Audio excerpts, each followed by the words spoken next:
get started. So yeah. So just as last week, I'm going to be showcasing a recorded video of our last role-playing session. I will be in the chat to comment live, but we're going to be watching a pre-recorded session of our role-playing game. Our role-playing game takes place in a world of our own creation called Talus. And this particular segment is taking place in a very specific country called Faythen'oc, which is a country of great heroes and a secret shadow organization of bards that keep the heroes engaged in glorious action to maintain a network of supernatural energy they've created. So, yeah, you get to watch some bards in action as they try and deal with a minor crisis on the network and their manipulations of the heroes. Tonight's players, there's only 3 of them tonight. We normally play with 5 to 6, but some kind of notification there. But yeah. So we've got 2 bards played by Miles and Troy, and then we've got a bard played by our very own Tice. I'm sorry, a hero played by our very own Tice, a heroic tea brewer. And so we're going to pick up and see how they proceed. Away we go.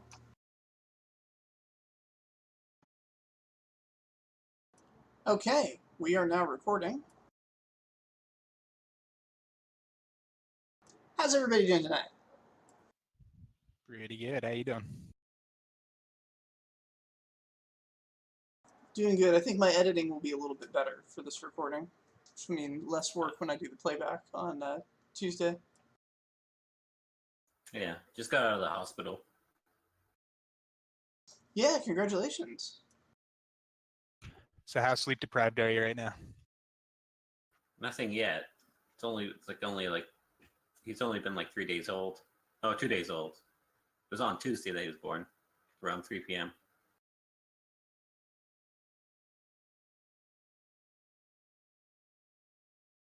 All right, well, let's get the ball rolling. Would anyone like to do a recap of the previous session?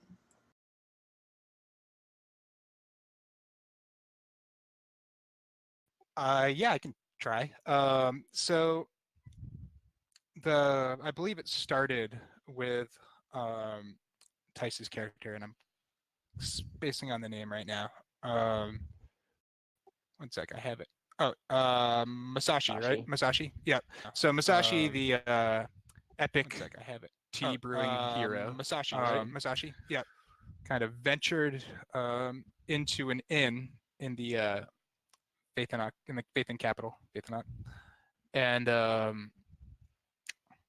you kind of exchanged notes, kind of talked, had some shop talk with a brewmaster, and you found an enormous quality 10 epic pumpkin.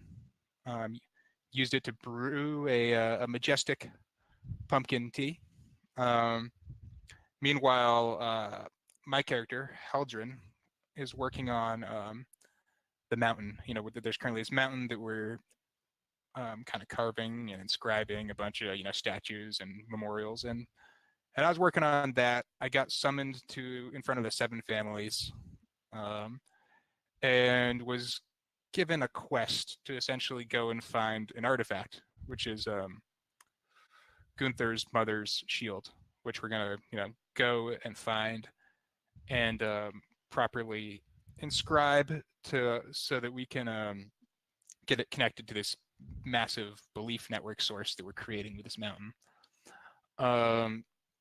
And then separately, Troy's character, is it Draven or Draven? I don't really know. It's Draven. however you want to pronounce it. All right, well, whichever it is, you are also a bard, and you're kind of a backstabby assassin type bard. You were given a separate-ish. You were given the same mission, but with separate instructions, which is basically specifically just to make sure this mission happens as it's supposed to happen and goes through by whatever means necessary. And after being summoned before these families, we all kind of separately ended up in the aforementioned inn where Masashi started. We all got to sample the pumpkin tea, and the sun's starting to set, and that is where we left off, I believe. All right, that is very good summary there. All right, well, welcome to session 1. And as the sun is setting, and the belief network becomes more prominent feature in the sky, for those of you who can see it, there is a slight tinge, a slight annoyance to one of the colors of it.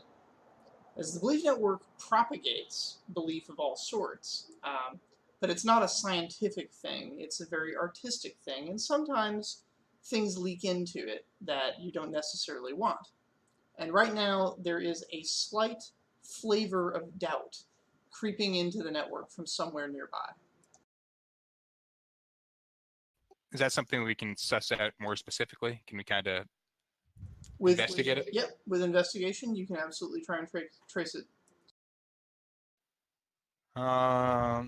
Troy, you got any investigation? Troy, have you actually Yes, good introduced your question. character to the other characters? I'm like just standing next to them quietly. Okay, I have no investigation, but I do have a keen sense. So the no die that I roll are way more likely to be successful. What do we? I do have cunning. Don't you get dice for? Or is it pips for keen? Yeah, I get pips for keen. And I mean, I suppose I could just roll my cunning dice along with 0 investigation and see what I come up with. Yeah. I have 2 investigation paired with what? Cunning. Yeah, I mean, I'd only roll 4. And I don't have a keen on belief network. I have a keen on psychic.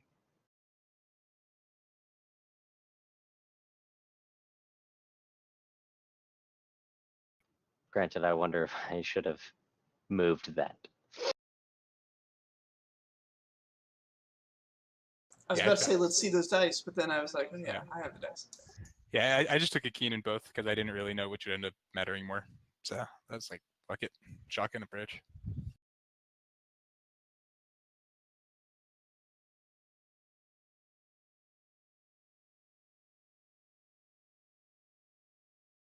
Don't you guys hate it when you get a D8 mixed in with your D10s? If it's above, if you rolled above 5, I don't mind. I mean, it's realistically the same. As long as you roll a success, it's relatively the same.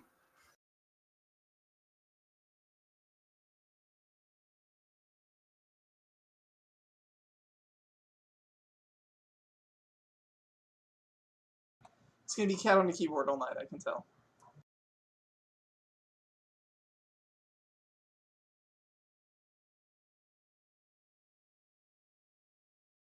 Or cat trying to use the dice.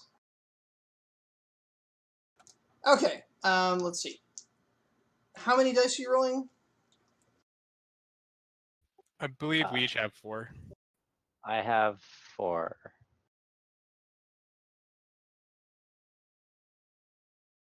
And what are you doing to investigate? What verbiage are you using in your narration here? What exactly was happening? What did we notice? It's like, do we?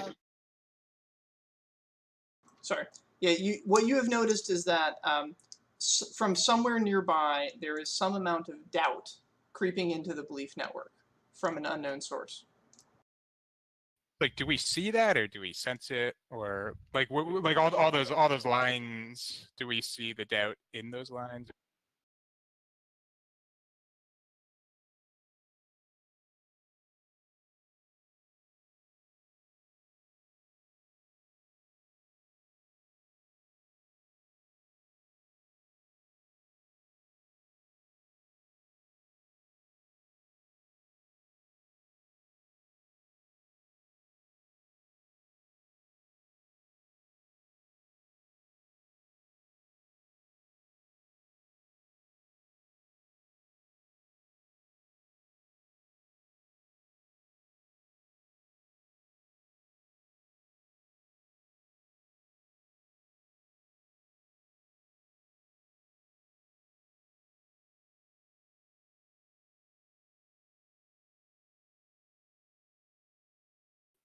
Yeah, so given that we see kind of this belief traffic heading through the network pretty much all day, every day, is that something like we kind of have an intuitive understanding of how it flows and potentially where it came from?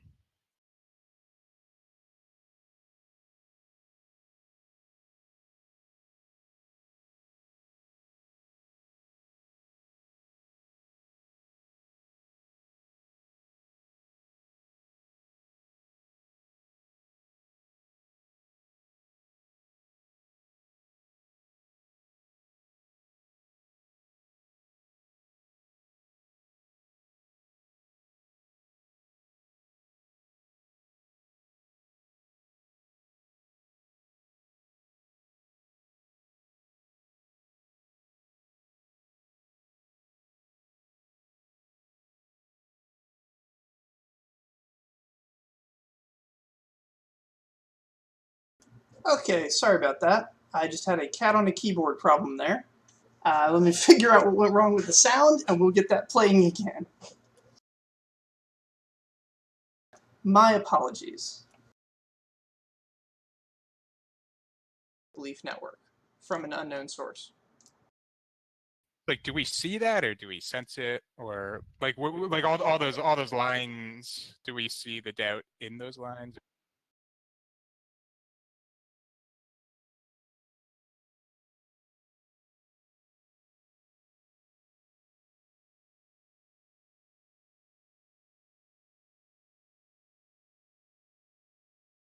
It looks like I may actually have a problem with the video file itself.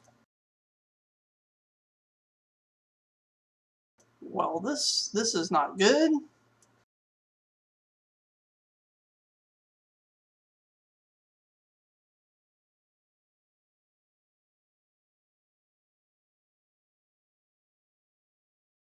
You know, I may have been forgetting to hold down my push-to-talk key during this piece of the recording.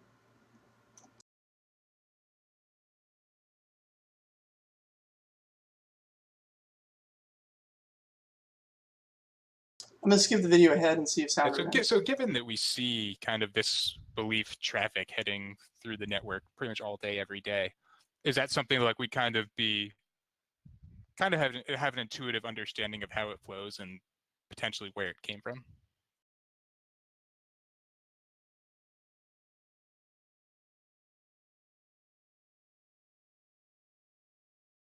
It seems that, wow, okay. Everyone else was hearing me when I was doing this, but apparently I was not recording within the video.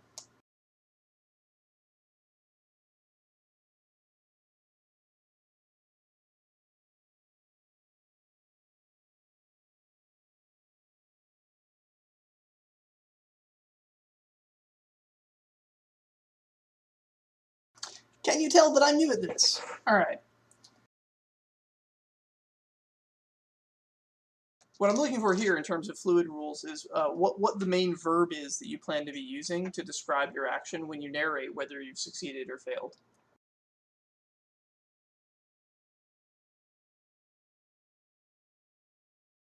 Are you running from building to building, sampling different locations? Are you doing some kind of psychic meditation? Are you polling the local populace? What's your technique?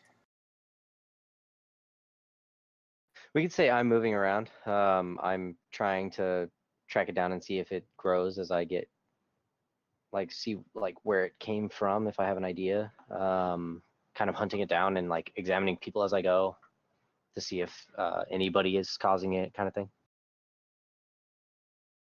Okay. And you're doing 4 dice? Yeah.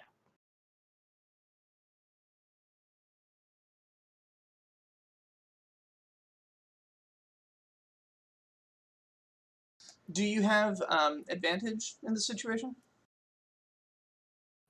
I would say if I'm trying to examine people and I'm someone who's slinks around and kind of goes unnoticed, I'm not going to catch someone in a state of shock because or any kind of awareness that I'm staring at them or whatever. I'm just checking emotions on faces and things like that as I'm trying to kind of track it down so they don't notice I'm doing it. You probably wouldn't have disadvantage. Your trait is thorough. Is that correct? Yeah.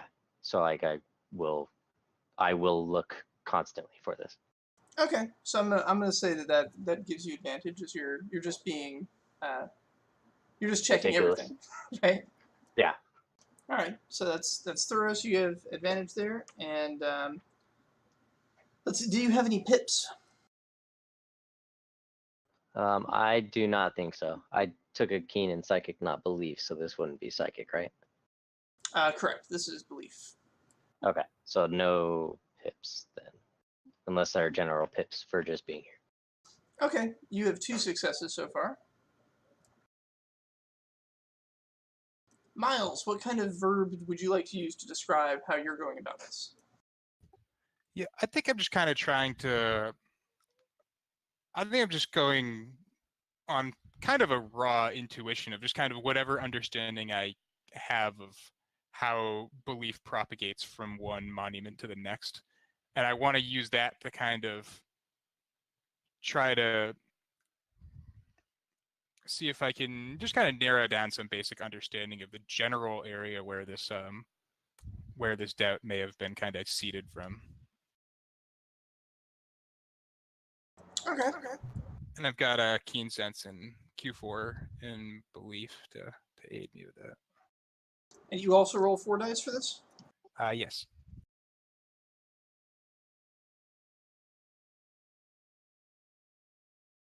Oh, god damn. All right. 3 zeros and a 9. Yeah. So your pips and advantages are irrelevant. You got 4 successes. So in total, the 2 of you have 2 successes, or have 6 successes. And so you're sort of wandering on your intuition, sort of feeling what direction it's coming from at each point. And as you do, Troy is collecting information, finding the crowds are... Because the crowds are being influenced by people who gather around a statue to admire the statue. A little bit of the doubt starts to creep into them because it's flowing through the statue's portion of the network. But you start to see gradually more people as you follow. You guys haven't even talked about collaborating on this. You aren't even aware each other there. We don't even know each other. Yeah, I haven't even met him yet. Troy knows who you are. He just hasn't introduced himself. You don't know who I am yet. So yeah, as you follow Heldren, and he seems to be actually sniffing it out pretty well. And then you come to a point where Draven, you see pretty clearly that this is the center of it. You any direction you go in, it's going to be less. Heldren, you just straight up see the house that it's coming from. It looks like somebody wired somebody's like personal meditation area or shrine or something inside their house into the network to try and sap off excess belief. And yeah, it's from that shrine inside this house. The house looks to belong to a smith of some type.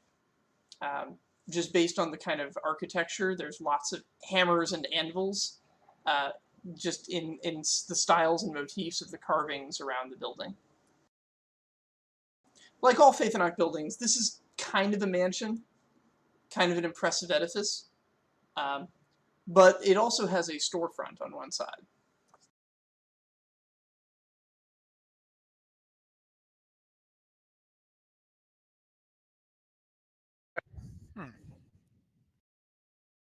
It is evening, of course. Everyone's sort of closing down and going out to eat. So the storefront is not filled with activity or product. It's basically glass-paneled windows that would have places to display things during the day. And at night, when the light is not as favorable, they're probably taken to display cases inside where they look more epic.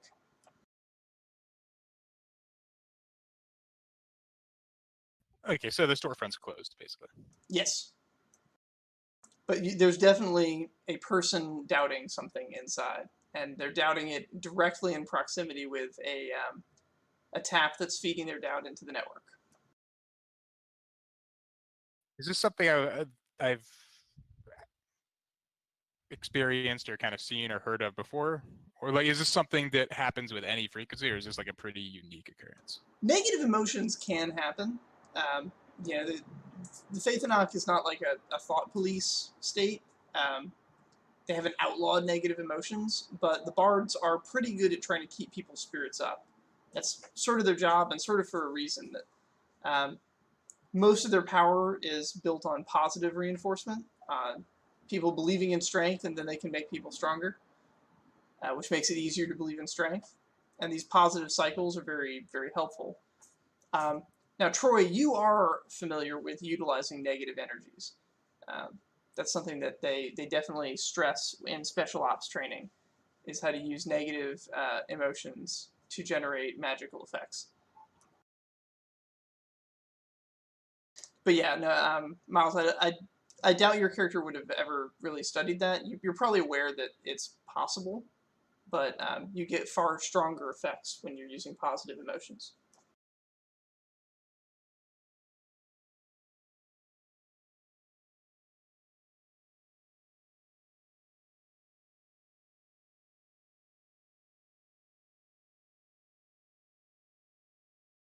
The main thing right now is it's polluting the local network. It's going to bring down any magical effects that other people are trying to use in the local area. Okay. So how is it connected? There is apparently something inside the building. Oh well, your character really you figured out that this guy's staring at the building anyway. Most really nice pieces of art have had little threads of enriched mithril run through them so that they can act as either reservoirs containing belief or broadcast antennas, which will push lines of belief out to other reservoirs that are hungry for more belief.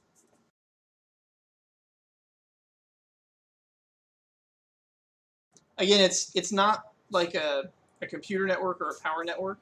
It's much more ethereal than that. So it's not like there's a plug physically connecting this guy's house to the rest of the network. It's just that when the network is hungry, this plug becomes generous and gives to the hungry.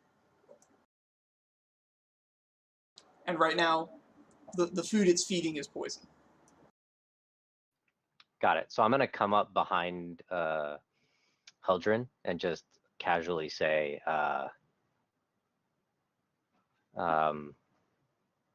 so you see, I see you found the source.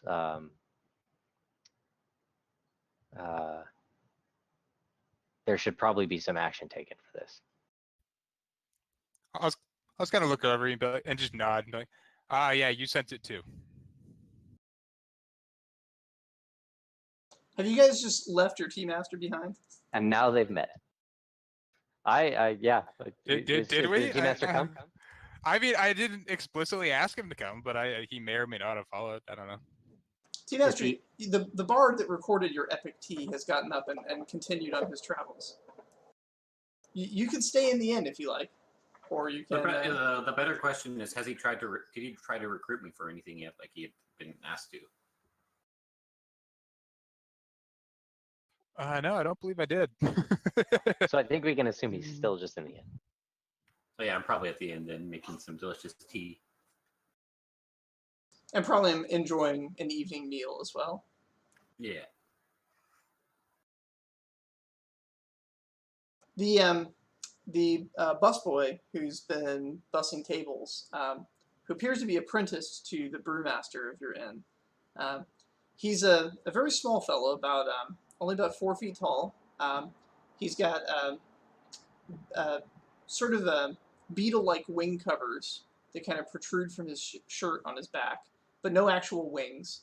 But they still sort of flip up and down as he gets excited. He moves with unnatural speed from table to table, doing his duties as an apprentice, while he, at the same time, always miraculously appears by his master's side when she's about to do something of importance that he needs to study to learn how to brew fine ales.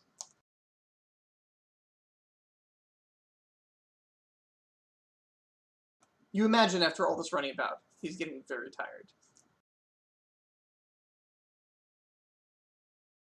Yes, of course. Hopefully, he has learned some things about Tikumi.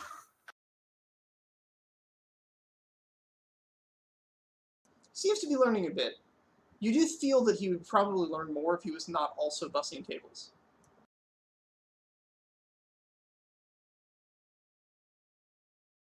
Meanwhile, back at Disaster House, the bards have met.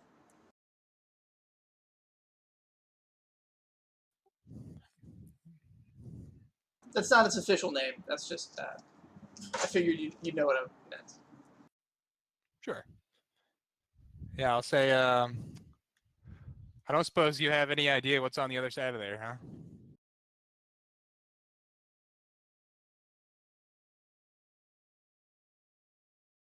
Attack cat. I know probably as much as you do, but I'll investigate. And then I'll just kind of like slink away from him again, and I'll start heading toward the house. Okay. How do you want to enter the house? There is a there's a locked front door where the store is. There's a locked back door that's on the opposite side of the house, and there are windows all around. Okay, so I kind of want to just like carefully look through windows, kind of thing, first, and see if I see anyone in the front. Because it's like a separated shop, right? Like that's. Yeah. The front shop windows are all just big windows, easy to look in. And what you see inside is you see a shop that has, they have, display tables, but currently all the tables are empty. There's a door leading to a back room. The door is open, but you can't see what's in the back room. It's too dark. And then, yeah. That's basically it. It's very, very plain and simple right now. You imagine that during business hours it looks very different.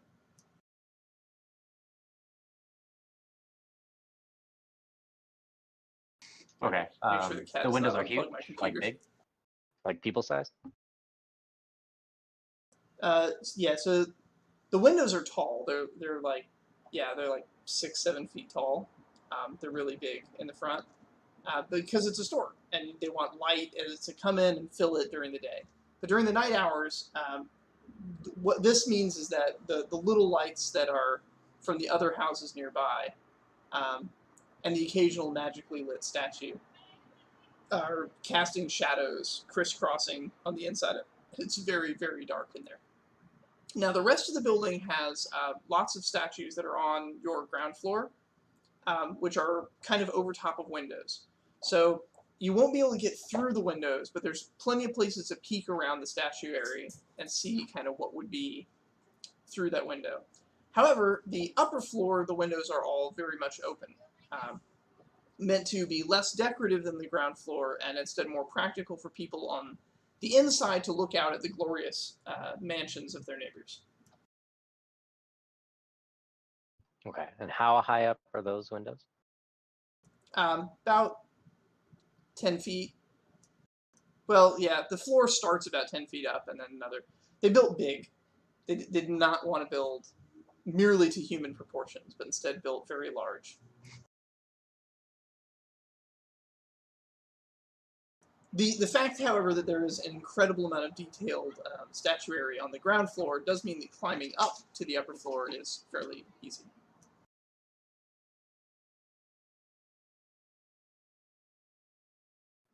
Okay, I'm gonna just motion to Heldrin that I'm going. Actually, it's gonna be pretty obvious what I'm gonna do. I'm gonna try to like use the scenery and get up to the second floor and get into the window. And while this is happening, about how far away from the inn are we? Like, how far did we travel to get here? You traveled maybe like, I'd say half a mile. You were sort of zigzagging. So as the eagle flies, it's like half a mile. You actually probably put about 2 miles worth of footwork in, but as the eagle flies, you're about half a mile away from the inn. Okay. Thinking of running back and getting your tea master? Yeah. I mean, if somebody is full of doubt, might as well give them some tea, right? I know, it made me feel pretty badass.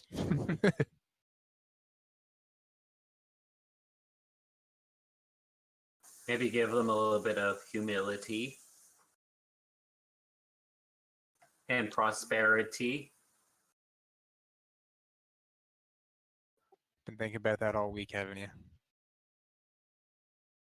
He's got a He's list. just got a document full of words that end in ty, and like he's gonna make it work. Yeah, so I assume that Draven looks pretty well versed in climbing up the side of a building, right? I probably pretty quickly get the sense like, okay, yeah, this guy knows what the hell he's doing. Well, let's find out how well he knows what he's doing. All right. How do you want to climb? Which of your skills? Do you want to do this acrobatically, athletically? Acrobatically. All right. I'm gonna kind of try to bounce around and use the different things as a way to jump. And I'm gonna go ahead and just use grace.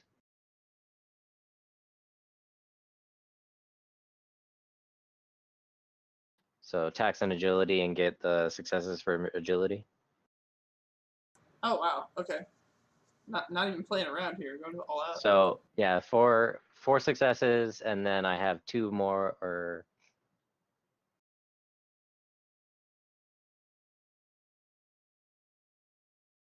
and then I have 2 for acrobatics.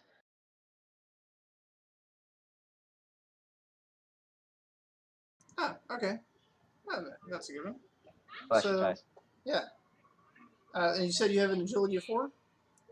I have agility of 4 and an acrobatics of 2. Okay. So that's 6 dice with an extra bonus 4 successes. Well, is it's just 2 dice, right? Because grace converts the dice to successes. Oh, it converts instead of adds. I gotcha. Okay. Yes. So is this the That kind of would be case amazing. where, so like theoretically, since we just added stamina as a thing, is this the sort of case where theoretically you might use stamina to not have to tax your agility? Yes, and if he has advantage from one of his traits, then he could tax it at a 3-to-1 ratio instead of the usual 5-to-1. Okay, so because I'm following through on the thing I was investigating and still narrowing down what the actual source is, does that constitute as thorough, continuing it? Yes. So I could tax 3 stamina instead of 1 agility. If that was the case. Now, in this case, I'm probably going to rule that you're not being thorough, you're being impulsive as you leap statue to statue. That's fair. The end goal, but not the current goal.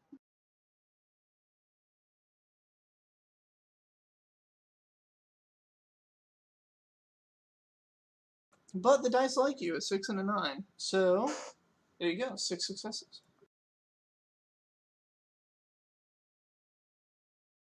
I'll take it. Ed and I have been No going idea back how and forth on whether or not taxing the potential itself should work the same way as stamina, or if you should treat it as a you just tax it to succeed, or tax it to pay the full cost, which was I think kind of part of the original plan. To tax potential itself? Yeah, because taxing potential reduces your the power of your magic, because you have a lower potential at that point. But I think for the time being, we're going to go with the rules as they're written.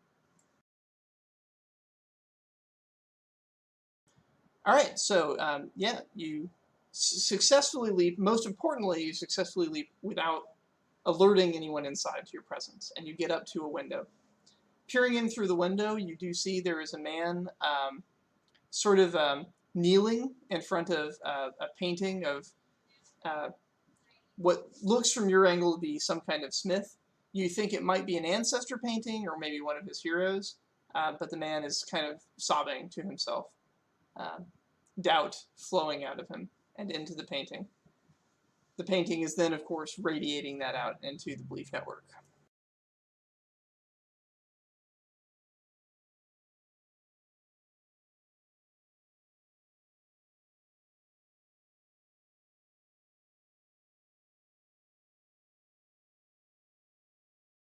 Now, I can do a little bit of hand-holding here if you want me to like point out obvious solutions. The death of this man stops the problem. Yeah, I'm trying to decide between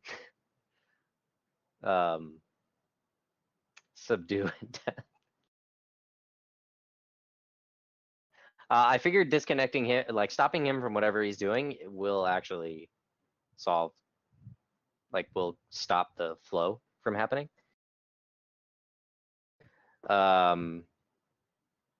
So,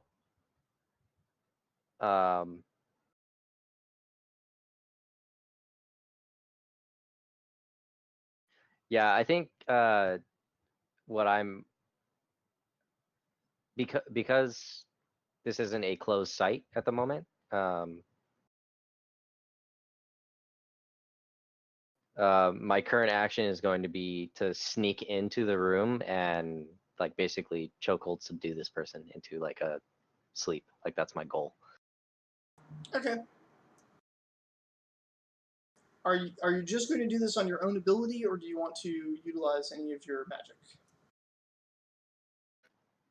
I don't. Can I? So how would it work? Would I need to use an ability I know, or would I need to? If you have an ability you know, you pay less in terms of stamina cost. But you, as a bard, your training is to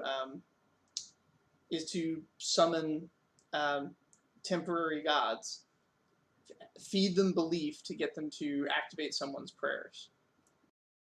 Okay. So, for example, I can walk you through like how you might stealth. Like you cast invisibility, basically, right? You let your mind flow out onto the belief network, looking for a sleeping child that is afraid of something. You find a child that dreams of being an architect, but is having a nightmare about a scary monster smashing all of the beautiful buildings that he's going to design. And so you latch onto that, and you take that child's desire that monsters go away, and you create a god, and you convince this god that you are a monster, and then you feed it the child's prayer, and the god will make you vanish.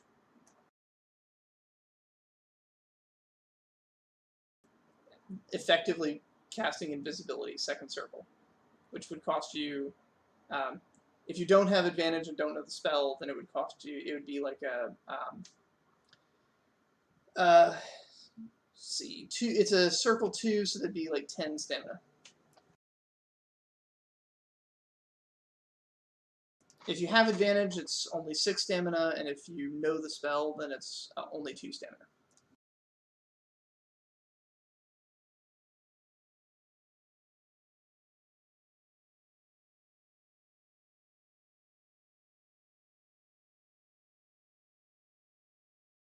Okay. Obviously, Miles's spells will probably be much happier than that example, but that's an example for the style that you're trained in as a special ops guy. Yeah, it's gonna be hard to think of something different than what you've said now because it actually sounded really cool.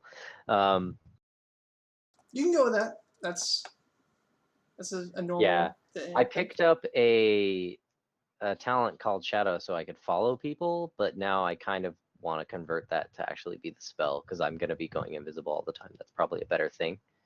Okay. Yeah, that's I fair. already picked up a spell, that spell that we talked about last time, which was, but that was, I'm assuming I could probably consider this the same use for it, but it's my, like I'm calling it Shadow Stab, but when attacking unnoticed, I do the tax, but that's like, I don't know if that's a spell. I'm assuming it's kind of like a spell. So Shadow Stab, I think, yeah, we were doing is kind of like that's a technique. It's more of a talent, right? Yeah. It's not really supernatural. You're putting a dagger into somebody when they can't see you. How you Okay. become unseen may be supernatural. All right, I'm gonna replace my shadow with actual belief shadows, and that'll be a Okay. spell I actually use. And so if I have it as a learned spell, it would be a 1-to-1 cost. Yes, that's correct. And it's a second circle if it's invisibility. So you're saying that would 2 stamina? Yeah, 2 stamina, and you're invisible, and which basically means that you add your potential in successes to any stealth rolls you make. Okay. Until such time as you violate the terms of the child's prayer. So, for example, if you choose a child that is an architect and wants to stop a monster from smashing their building, then if you break anything, the spell will dissipate. So, like, if you knock over a vase inside his house, you'll have violated the rules of why the child wanted the monster to disappear. And thus, Got it. you appear. Got it. I am doing something that makes me go away, and I'm answering his prayer because I'm invisible. Exactly. But if I break that, then if you break that, then going against the prayer. Okay, I understand it a little bit, and I'll be thinking of a bunch of things to do in the future now. I know it's really different than how we play on the Western continent. It's a really different style of magic out here. It's not really a science. It's this mishmash of beliefs and just general psychic stuff. Yeah. Yeah. Well, it's manipulation, right? So it's it's a physical form to mental manipulation. But yeah, okay. So yeah, like you said, I feed off the need to become invisible, in which, like you said, a child is wishing that the monsters would go away and stop destroying his buildings. We can go with architect, and I pull on that belief and try to go invisible before I enter the room, and then I enter the room. Because it is a known spell and you're not improvising anything, there's no roll to see if you succeed. You do. I believe that your bard friend down below probably didn't actually see you vanish into thin air because he's running to go get a tea maker. Is that correct? Yes, I'm no longer there, so I would not have seen that. So, meanwhile, at the bar. I love saying that because I would always like to, meanwhile, be at the bar. Cheers to that. Cheers. Also, it came up a lot before there was a giant hole in the ground where a bar used to be. Well, this bar is fully intact. For now. I'm curious, do bar fights happen here? Because I think they'd be pretty devastating, potentially. More like bard fights. Contests happen. Okay, yeah. Feats of strength. Feats of strength, and very often they'll go outside, because the other thing is that none of these bars are ramshackle shacks. None of them are like the one that in the Dwarven adventure we did. Like that bar was basically some plywood put in a square with a tarp thrown over it, right? Yeah, here you could have a Category 5 hurricane and everything would be fine. Yeah, if the gnoll that was with you had sneezed too hard, you would have blown the roof off. And much of the reason why you guys were able to do as much as you do is because there effectively was no roof, as far as you were concerned. Whereas here, this bar is an edifice of absolute craftsmanship.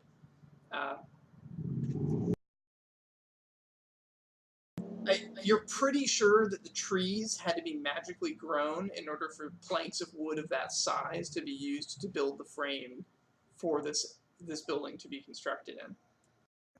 Damn. And of course, there's detailed carving everywhere, especially the bar, where patrons will occasionally make their own carvings.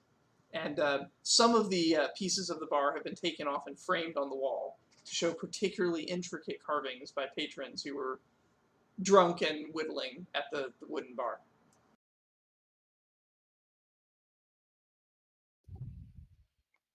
Yeah, cool. So I just like to kind of poke my head in, and I'd like to, see if Masashi is there.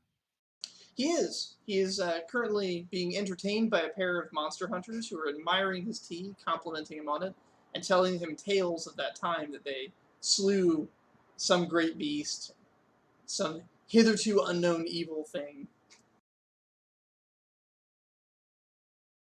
All right, cool. I'll just kind of walk up and nod along. And the Seven Families already instructed me to recruit Masashi anyways, right? Yeah, they said that they had manipulated him into coming so that he would be available as an asset for you, because in the crazy barbarian land you're going to, one of their few points of civilization is that they do greatly admire tea.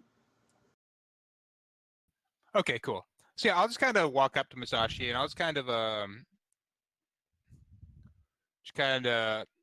put my hand on his shoulder and just be like, yeah, I see your tea is a great hit. Yeah, and that's what I say for the is when it comes to different of those magical strange beasts, is that they can be that their livers and stuff can be used to be used as great filters to help filter out different things, also add different properties to the tea. But yes, what would you like, Great Bard? The monster hunters are taking notes, like, preserve the liver for excellent tea making. Oh, we have monster hunters here. Yeah, there's a pair of monster hunters that are just hanging out with the tea maker. Oh, this could be great. I'll say, Masashi, are these monster hunters friends of yours?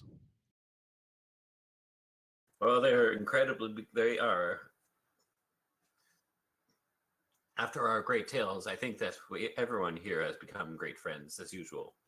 Yes, of course. Well, I have a matter of urgency to attend to, and I believe your tea could be of aid. But of course, he'll grab his giant bowl, and you'll just quickly do the palm, and he will palm into the rest of the teas around him to refill them, and then he will slip it behind his cloak, and he will grab his stick, flip it up in the air, and he will pick up his torch and his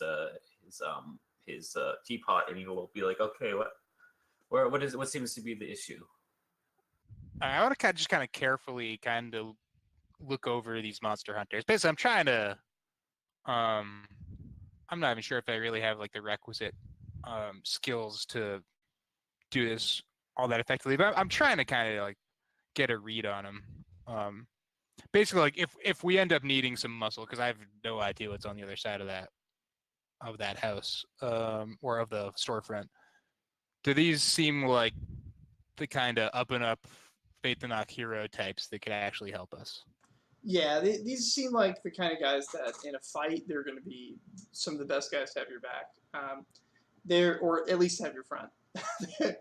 One of them is pretty obviously wearing a cloak where the fuzzy hood portion is the mane of a manticore, and he's carrying a serrated glaive on his back. The other one has a pair of hatchets that are sort of sewn into the sleeves on his wrists, and it looks like he could probably wield them without actually grabbing them, just because of the way they're attached. Well, all right. So fine. I'll just speak freely, and I'll say, I sensed doubt in our belief network earlier, a grave doubt. There's no place for doubt here. We're not a doubtful people. They have no idea what you mean by belief network. As heroes, they don't see it, they don't perceive it, they're not even aware it exists.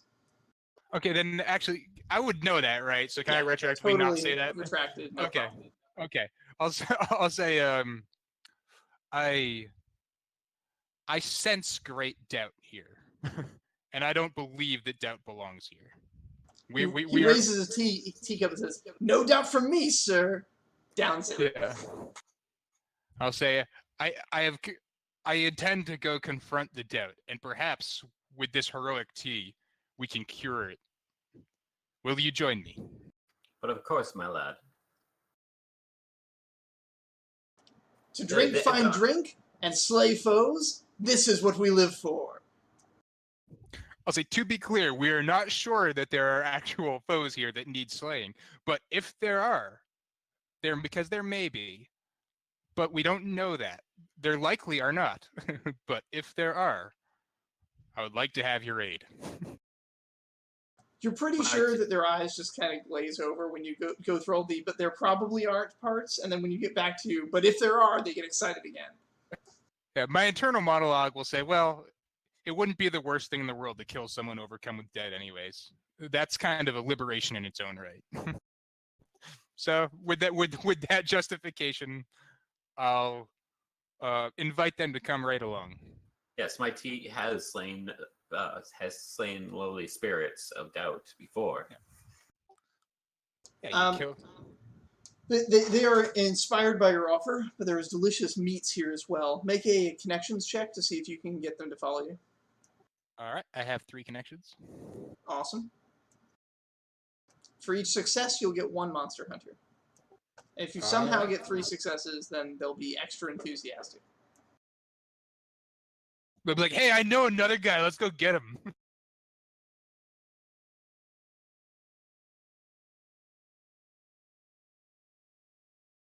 Let's see. 1, 2, and a 6. So you got 1.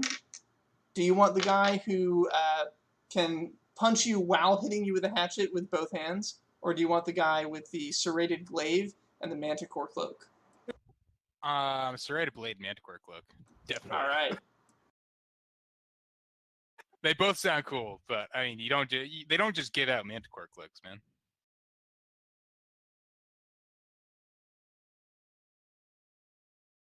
He says his name is Madan, and he is happy to be of service. His friend Mir, he's like, I have a duty to sample these meats. I cannot shirk from this duty, and so they part ways. Yes, I completely understand. I would never begrudge you that, friend. So Madan is coming with you. All right.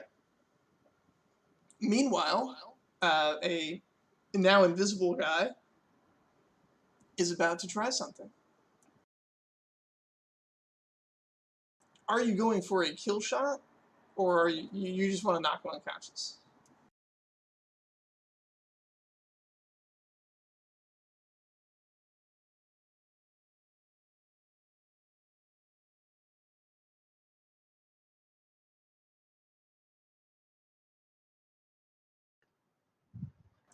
Or are we going for subdue? You're just going to try and drag him away? You could try and drag him away from the painting. Try and get him out of range of it so he can't pull out his doubt. Can I just throw him out the window? How high up are we again? Yeah. It's like a 10-foot drop. He'd probably survive. That's too, I think, sceney. That's too many people will see it and wonder. And if you break the window in the process, you'll almost certainly lose your invisibility. Yeah, which might be okay.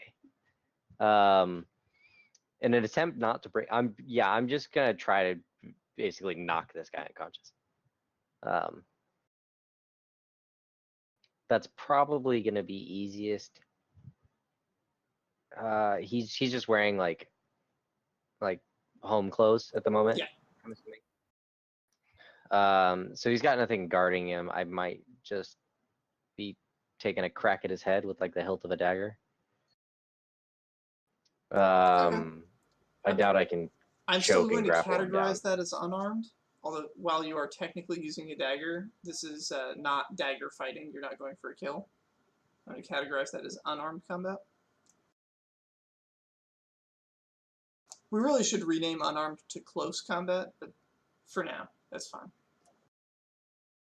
Are you going to use your shadow stab for the extra dice, since he can't hear you? Or can't see you? Yeah, that's the plan. So we decided it does stealth as successes for taxing stealth? Yes. So that'd be 4 successes toward it.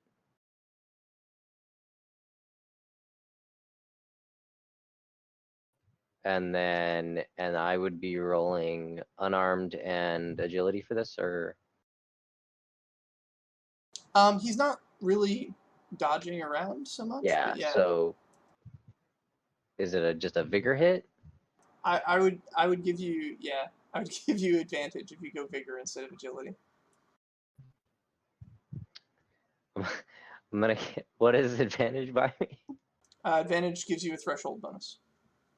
Okay. I only have 2 vigor and I have no unarmed, so it's gonna be a pure it's just gonna be 2 dice with threshold bonus based on that then. Well, with But 4 with bonus successes. 4 successes yeah. on top of that. But yeah, I think that makes sense. I'm basically just trying to hit him as hard as I can while he can't see me, and Yeah. I'm. It does trying you to no knock good him if you hit him as precisely as possible if you don't hit him hard enough to actually knock him out. Yeah, unless I knew special spot. Well, I wish I knew pressure points. Should have taken some sort of talent for that.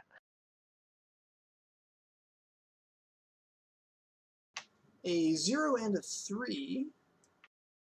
Do you have any pips that are helping you? I'm assuming pips from daggers won't really matter because I'm not actually using them as daggers. I would say that the dagger is helpful but not useful, so you get half its pips.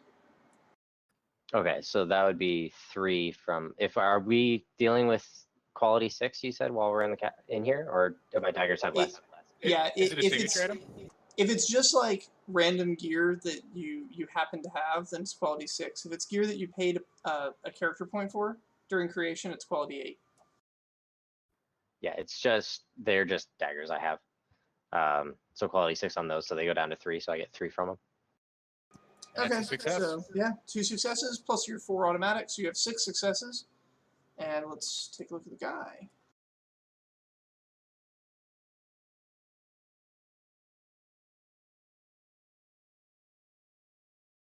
Yeah, it's unreasonable for him to have thought ahead to use his reaction here. But he is going to tax his he's going to tax his resist to absorb 3 of that. And the other 3, you're trying to knock him out, so it's yeah. Alright. It's going against his health.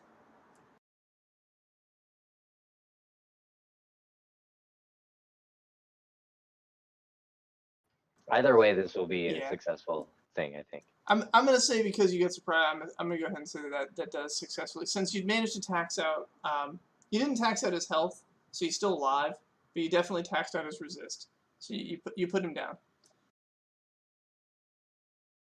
He's unconscious, but he's not very unconscious, right? Like he's dazed, he's not really aware of what's going on. Okay.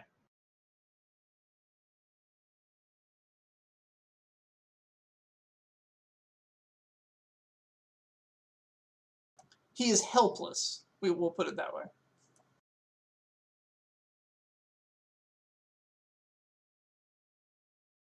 Perfect. That was the goal. Can I do anything else right now? Yeah, I'm gonna say you get one more thing you can do before your friends arrive. Okay. What is the thing he was looking at? It's like a portrait, right? It's a portrait. It's a very tall, full size 1-to-1 ratio portrait of a smith. Not actually doing any smithing, but posing in front of an anvil with a hammer that is glowing white hot. It looks like it's got some magical inscriptions on it that the painter put in, but rather than painting real words, he just kind of painted neat-looking symbols. But yeah, it's definitely a depiction of a master smith that he was admiring / praying to with doubt in his heart. Okay. And is it what is it painted on, like canvas? Can I tell, or? Yeah, it is painted on a canvas that has had threads of enriched mithril threaded through it in a couple places so that the canvas reacts with the belief network. Got it.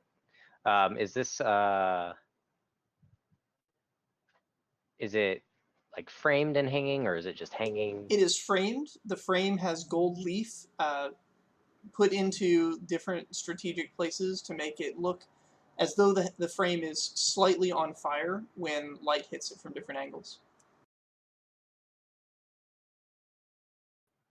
Okay. I understand. Would my character understand that the mithril stuff works and everything? Yeah, Like you understand that it works. You're not an actual inscriber. You're not a scribe, so you don't know how to make it yourself, the way that Miles' character does. But yeah, you definitely are aware that it is a thing. Okay. So my goal here is I want to remove the picture, and I'm wondering if I can like cut it out or get it and kind of like roll up the canvas of it. Okay, yeah, steal the guy's picture. You got That's it. essentially what I want to do. I want to cut it out, roll it up, and then like stow it. Okay. I understand that this may go against the prayer. I don't think so. 100% does. It's not destroying a building. As the second your knife touches canvas, it's dispelled. Actually, I'm fine. The guy's knocked out. That works. And I want to roll it up and stow it. All right. So let's see. Heldren and Ikoma, you two arrive on the scene. You guys are down at the basement. The only thing you notice that's different here is one of the windows is now open on the upper floor, the second floor. Okay, what I would probably have noticed that would I have potentially noticed that like the source of the doubt just kind of went away? Yes. Okay, and would I have had a strong sense of like how specific of a sense would I have of where that doubt was coming from? Would I know like, oh, it's upstairs on the second floor, or like right here, or would I just have kind of a general sense of it's in this house? Yeah, general sense that it was in the house. Okay. Well,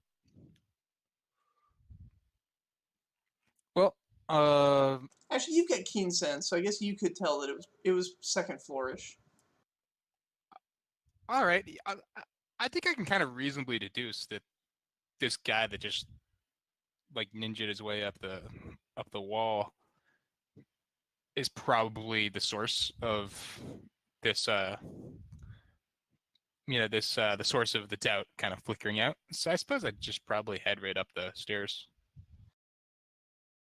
What stairs? I don't notice any stairs. No, you're outside the house. You have yet to make ingress into the house. Oh, okay. Yeah, I'll just kind of point at the window and I'll say, well, he probably went in there.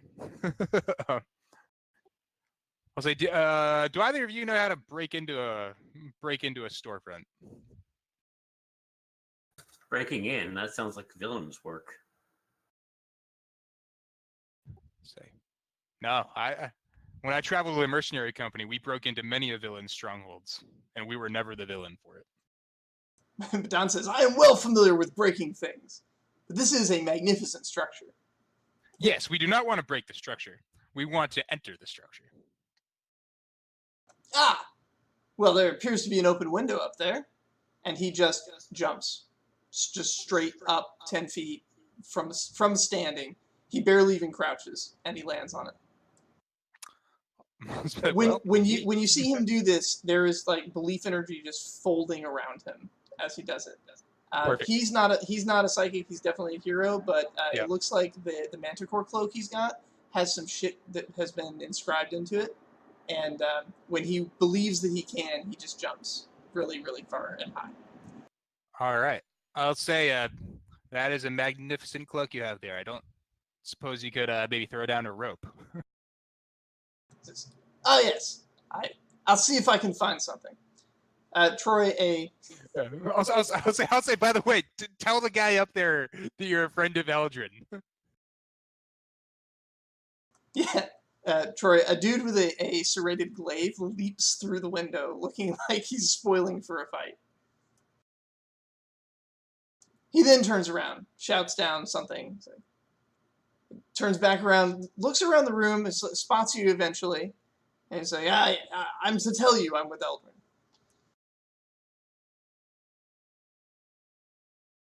I don't even know if this guy knows my name, but I figure he'd care.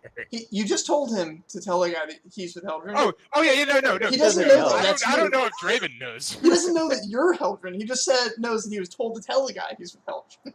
Oh, I know who you are. Again, you don't know who I am. I know, but I don't know that you know who I am. As far as I'm concerned, you're just a guy who like showed up at the same house I did. You're putting a lot of faith into your personal fame there. That's almost heroic of you.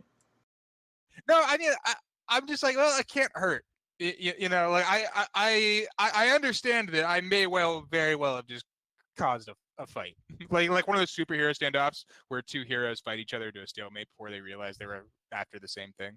You know, one of those. Yeah. To be fair, when I walked up to you to talk to you, I probably should have just said your name. To just be as like non-introductory and whatever is possible. Nah, there's no mystery in that. I mean, one of Jackie's characters has been with us for like 15 sessions, and we still don't know her name. So. Oh, I wasn't gonna say my name. I was just gonna say your name. Oh, okay. And then not introduce myself and continue on. Heldren, I think there's a problem. Who are you? Having a notice of one, there's a good chance that wouldn't even register. Oh yeah, you have reduction too from your stuff. Yeah, I have oblivious. Anyway, there's a giant person that just leapt in front of me, right? Yeah, he leapt through the window into the building. He's clearly armed for battle.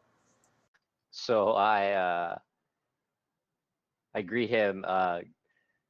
You must be a hero. Says, indeed. You have heard of my grand exploits.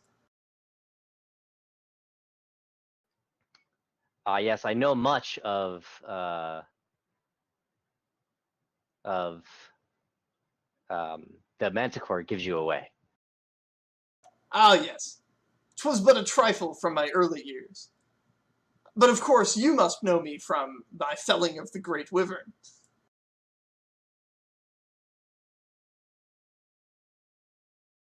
I have heard this tale, but I would hear it again. But now is not the time. A villain has been slayed or has been subdued here. We must deal with this. A villain, you say? He takes up a fighting stance. Meanwhile, downstairs. Do I hear any of this? Absolutely. This guy is as loud as can be. There's no stealth in his blood whatsoever. So I'll say, hey guys, about that rope, how about it? Looking at eyes. Oh yes, rope. I suppose these curtains will make fine rope. He takes what is a very, very beautiful embroidered curtain and just like rips it off the wall and tosses it down to you. Just the whole thing doesn't even make it so you can grab it. Just like there you go. All right. Yeah, I'll look at Masashi and I'll say, think you can climb that when leave your you think you can climb that and be okay on the tea side of things? You know, you're not going to spill your tea?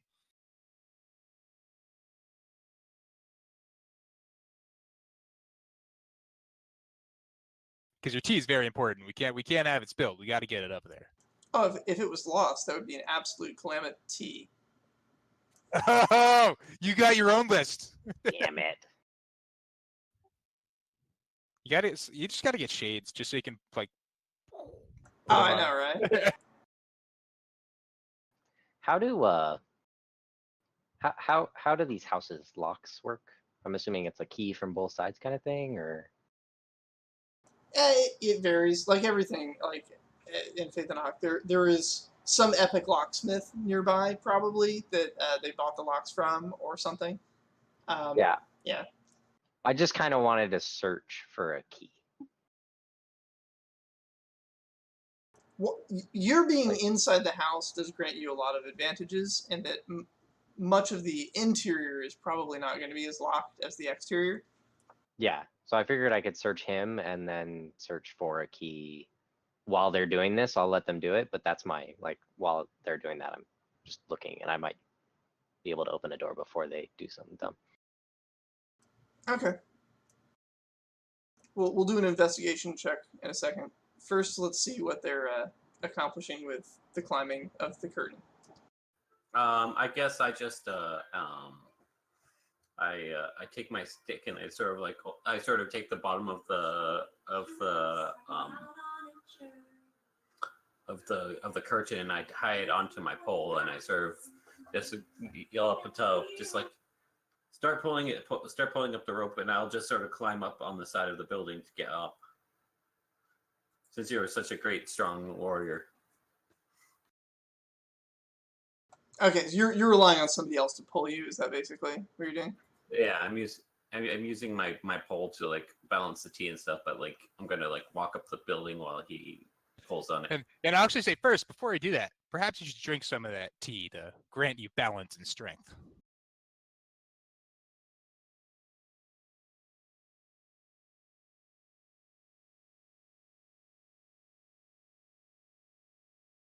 I'm trying to kind of incept it into your head that that's what the tea does in this specific case.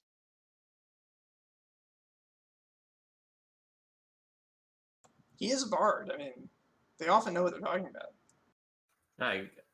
So he like sort of like grabs pulls off the head off one of the sides, and he takes a giant big glug before he puts it back on. Are you going to be folding belief to turn that into a special effect? Me? Yes. Yeah. That's my intention. Yeah.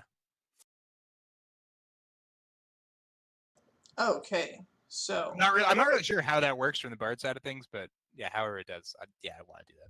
Yeah. So, but basically, describe what the effect is you'd like to create.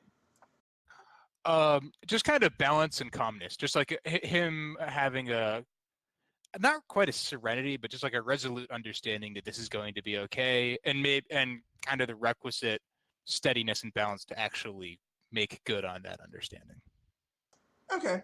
So, if we're looking at like a sort of a first circle, just giving him some bonus dice. Yeah, nothing huge. Just want to kind of help him along towards succeeding in this role. Okay. So, basically, you're going to be taking his own belief in this. You build a temporary god of it's a god of balance, right? And you feed his belief in his awesome tea to that god as a prayer, and then that god is attempting to grant him additional balance in the form of a number of dice equal to your potential. I have 3 potential. Awesome. So he now has 4 dice he gets to roll for this test because he has no athletics whatsoever. No athletics, no acrobatics, agility of 1, vigor of 1. There really wasn't any way I could justify more than this one lonely die. But now, through the power of bards, he's got 4 dice to roll. Kind of fun to be on the other side of this equation.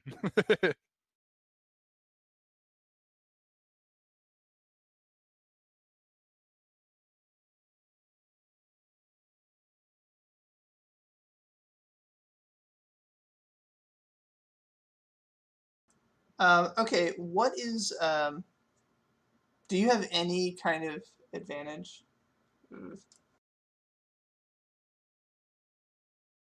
Honest, respectful, hard work? No.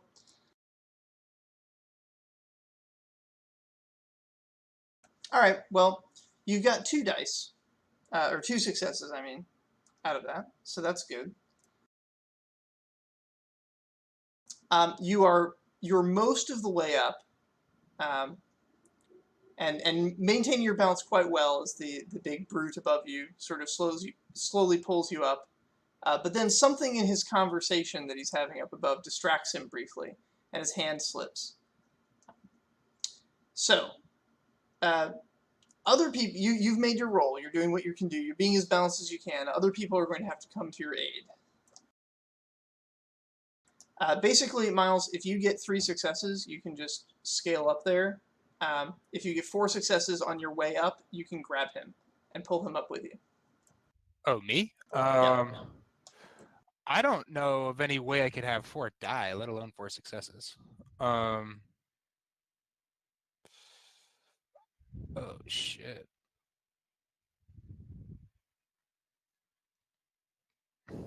I mean, I suppose I could hold the bottom of the rope to kind of steady it so that it's not swinging him all back and forth and just kind of creating an easier and more direct path to the top window. That's really all I can come up with right now. I love that we're referring to it as rope, when what it really is a curtain. It's being Yeah. Okay. That can be helpful. It won't get you up, but you could steady him that way. Yeah, I'm not too worried about getting myself up just yet. I mean, that's kind of, separate problem, one problem at a time type thing. But All right, do a focus plus labor, and if you get a success, you manage to steady it enough. all right, well, I'm rolling 1 dice. So, good luck, dude. And it's a 2, so no. Okay, so a giant tea kettle comes crashing down onto your head, making an enormous amount of noise. And you take you have a point of condition. It's just a tea kettle, but it is pretty big, so you can tax that wherever you see fit. I'll And take it right in the resist. so yeah, it just hits your head right there. Ikoma, you unfortunately come crashing down, but don't worry, your tea kettle is safe. A bard broke its fall.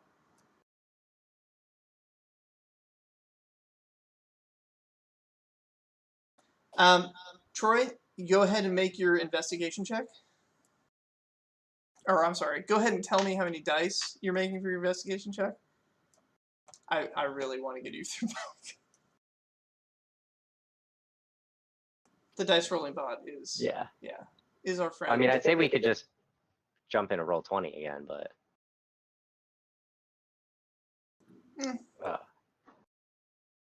either way, so investigation 2 and cunning 2. Okay. Probably. So 4 dice to just be kind of like combing around, looking, kind of just they're making noise. I kind of want to get this done quickly, and I want to find some way to enter the house or whatever. So checking him first and then moving on. Okay. I'm going to give you disadvantage because you have the trait thorough, and you are specifically being quick and in a rush.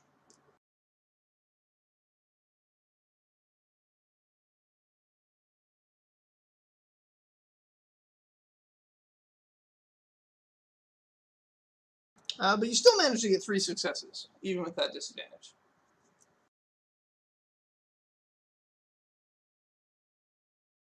All right, you do find that this man is basically dressed in his evening wear. He's ready for bed, but he does have like actual clothes on hangers. The hangers are basically like miniature mannequins. Not exactly looking like humans, but they have posts that are in the right places for clothing to go around them in roughly the way that it would drape around a person. And in such a robe, you find a key. You imagine it's probably the master key to the building if it's in his robe, but you know. And then, upon pulling the key out, there's a loud crash outside, and it startles the man to his senses, and he gets up, looking at you. Who are you? This, of course, excites the barbarian monster hunter that you have in the room, who's been promised a villain, and who readies his weapons. Aha! The villain is awake!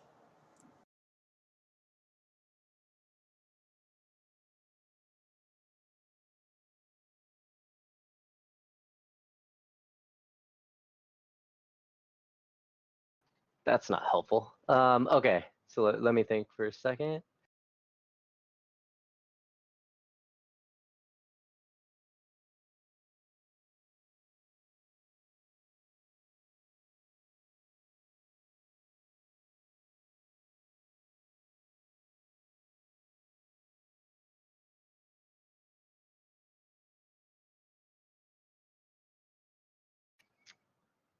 So I'm gonna just talk straight to the guy that got up. He just asked me a question, right? He just said like, Yeah. "Who are you?" Who are you?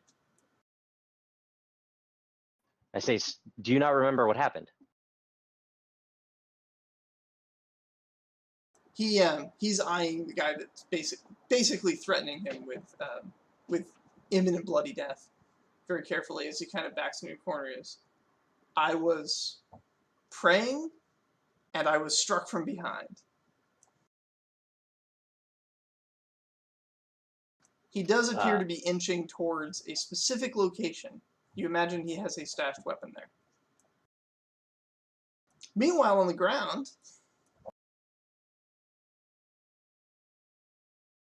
the barbarian is no longer holding the tapestry. He has let go of it entirely and has gripped his weapon. There's something exciting going on up there. All right, I'll just kind of help Musashi up and just say, well, looks like that's a bust. We're going to have to find another way in. And Tice is not here.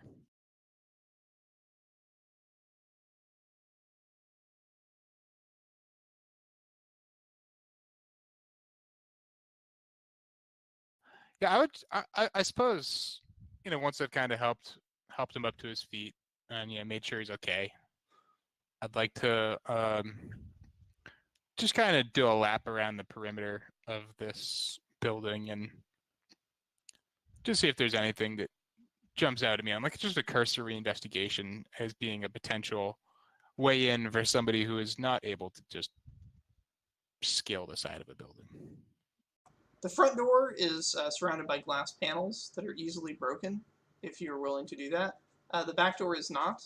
Both front and back door are locked.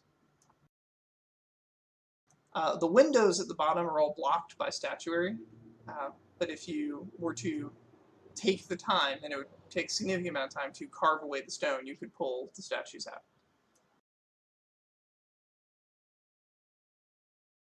Well, I do have a pretty hardcore hammer and chisel set, but I'd rather not do that if I can avoid it.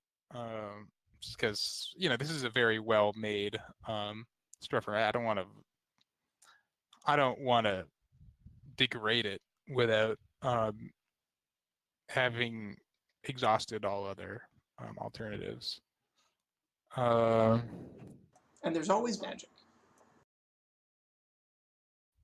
Yeah, unfortunately, I'm a bird. And something that physically vaulted me a second floor, it's not really the kind of stuff I do. I'm definitely not driven in that sense. I think probably if you need help, you may recall, this is just sort of a refresher, that you are permitted to tax your, because you're bards and you're in the belief network, you're permitted to tax your connection by 1 in order to get the belief network's benefits in dice.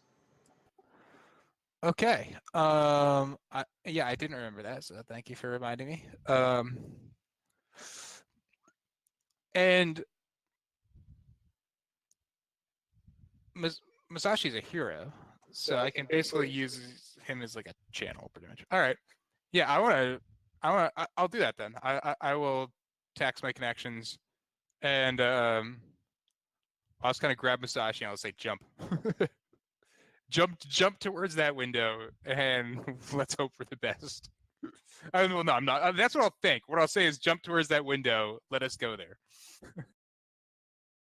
Okay. This is a first circle ability, but instead of functioning at your usual category 3, you are currently functioning at a power level of 9. You got an extra 6 dice coming to you from Belief Network. Normally the network is much stronger here in the capital, but unfortunately it's currently recovering from a slight poisoning of the network.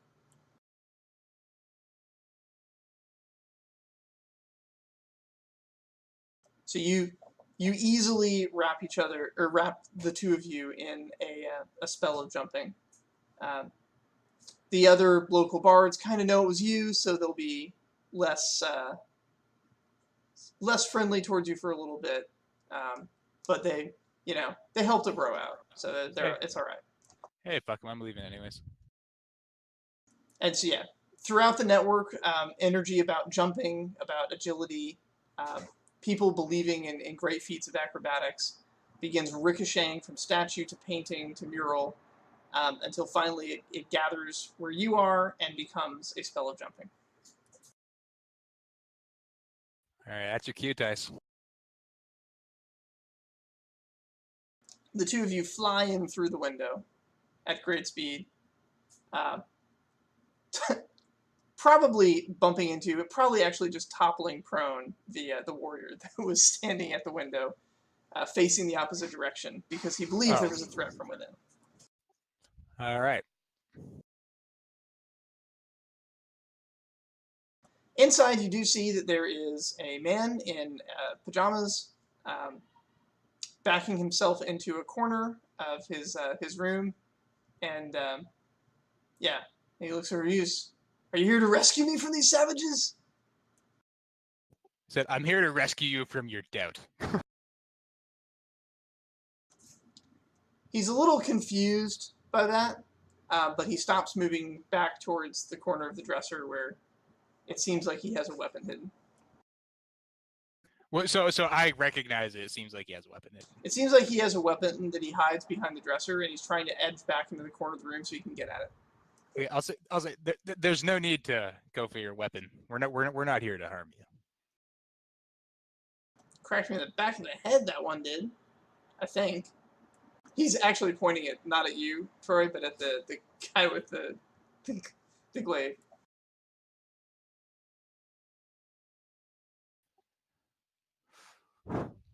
Yeah, I'll say yeah, that may be on me. I told him there was an urgent matter we had to attend to here, and I may have not been as specific as I should have been. What's so urgent to interrupt me this time of night? He is a bit miffed, a bit off-put, and he has a good point. You guys did just bust into his house. Yeah, that's fair. I'll say I sensed that you were full of doubt, and this is not a place for doubt. I had to see what the problem was. I cannot abide by doubt lingering in this city. He sighs and kind of begins walking forward away from his weapon stash a little bit. He says, how am I to be free of doubt when no matter how hard I work, no matter what great craft I create, says, the smith 2 miles down the road is doing it better than me. I'll say, is that cause for doubt? Is it a bad thing for your brother in arms to be equally as gifted as you? Or is that something to celebrate? To celebrate for him, for sure. But what of me? What of my legend? Am I to always be in his shadow? A side note in his story? Shall my children call upon my spirit or his? I'll say, for many years, I traveled with a mercenary company. And we confronted many foes that individually none of us could have toppled.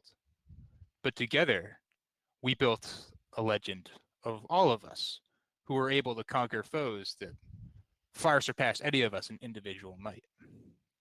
And that is a different kind of legend, but that is one hell of a legend in its own right. Likewise, you are a great smith.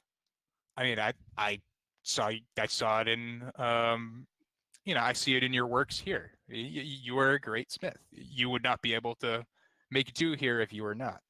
The fact that there is another smith who is just as good as you, or maybe even better, that's not a problem. That's not it's not a mark against you. It's an expression of how great the Faythen'oc people are. That anywhere else in this world, you would be unrivaled in your brilliance. But here, there was somebody to challenge you just down the road. That is a amazing thing. That is fantastic. That is what makes us us. That gives you something to strive to. And when you surpass him, that'll give him something to strive to, and that will make both of you better. Those are two very good arguments that you presented from two very good perspectives. So I'm going to award you 4 pips for each, so a total of 8 pips on your roll. Go ahead and make a persuasion plus empathy. I think empathy is definitely what you're going for there. All right. Well, I have 1 persuasion and 2 empathy. Okay. Did you want to argue for different stats? I mean, my cunning is my best stat, but not really, because that's not really the argument I made. So, I'm fine with that argument kind of being as it is. I don't know, maybe my prose mastery would take effect there.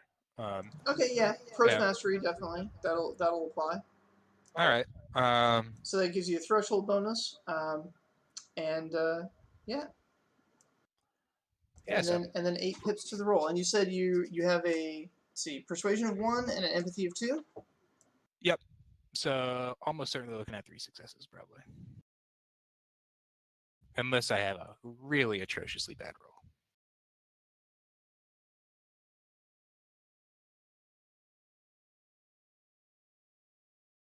And Troy, if you're talking, I cannot hear you. Oh, I'm just Okay. talking at my screen. The The, situation changed heavily. The pips took it from 2 successes up to 3 successes, even though that last die result was a 1. It's just too many pips. It just overwhelmed it. Hey, I'll So, take it. all right. So you have his attention, and he sits down in the bed to think. Would anyone else like to help him in this argument? Yes, he might be superiorly skilled in one avenue of the crafting, but there is multiple avenues of forging that can be exploited. There might be something that you are an expert at, where he lacks skill in, and you can go show each other and grow together as excellent blacksmiths. I'll kind of latch onto that. I'll say just today you found a fellow master of a similar discipline, right? You were a tea master, you found a brewmaster, and were you sad or ashamed to see that the brewmaster was an expert in a skill that you perhaps are not? No, I sat down and we drank each other's wares, learning from each other. That is excellent, Tice, and because you are an honest character and you spoke honestly about your experiences, I'm going to award you advantage in this role. I know you do not have persuasion, but you do have an empathy of 3, which is perfect for this situation. Also, your excellent argument earns you 4 pips.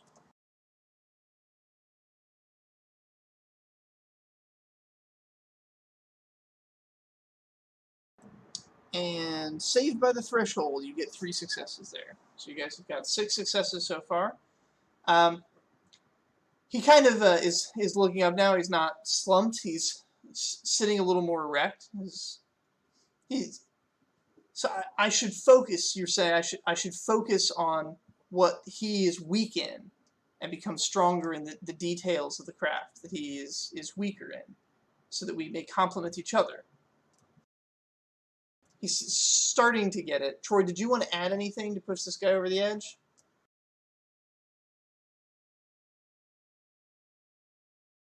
You are getting the sense that if he goes in this direction, he will no longer have doubt, but will instead have a kind of rivalry, which might feed small edges of hatred into the network, but is far better than doubt.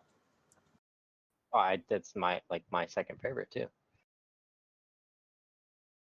You know how to use hatred.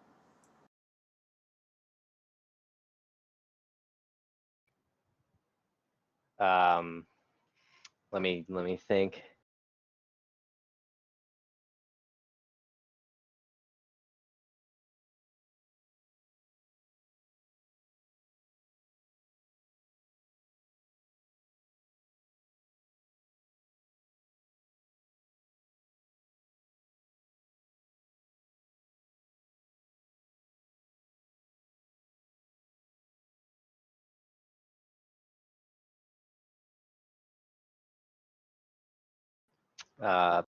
So I'm gonna. I don't know if this is gonna come out twisted. Okay, so these men speak right. What you want is you want to find. You must learn from this person. You must learn what they do wrong. You must you must learn what they do wrong, and you must use that to beat them. You examine what is wrong with a person, and it allows you to take what they have. So if he has something that you want, if he is a hero of smithing, or he is a great smith, then you find out what about it he is bad at, and you do that better. And you take away his great smith, and you become a great smith. And I'm twisting a story. I'm twisting as if I was talking about what I do into his language. Before we do your roll to see if you push it in the direction I think you're going to push it in, he does. He has a counter argument he presents. Says, so should I take up the role as his apprentice? Should I suffer such shame as to become as a child again for a time, and to learn his faults in secret?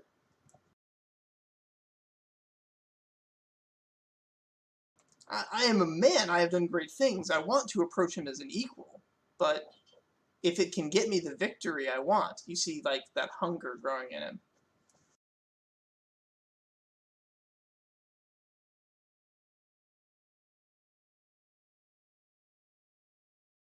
Well, now I like where this is going. How dark side are you going to make this guy? I mean, bad belief is better than him not believing. Yeah. And I'm just getting rid of the problem. So you say. So I say, you go away. You know how to use negative belief in your spellcasting. You know how to use fear, anger, rivalry, jealousy. Isn't the whole problem here that that negative belief was polluting our network? No, but he would be using negative belief to become great, like to become better, versus what he was doing was saying, like, no matter how hard I try, I can't do anything. Why try? Yeah, doubt poisons everything. No one can use doubt. So to be clear, is envy not a negative belief?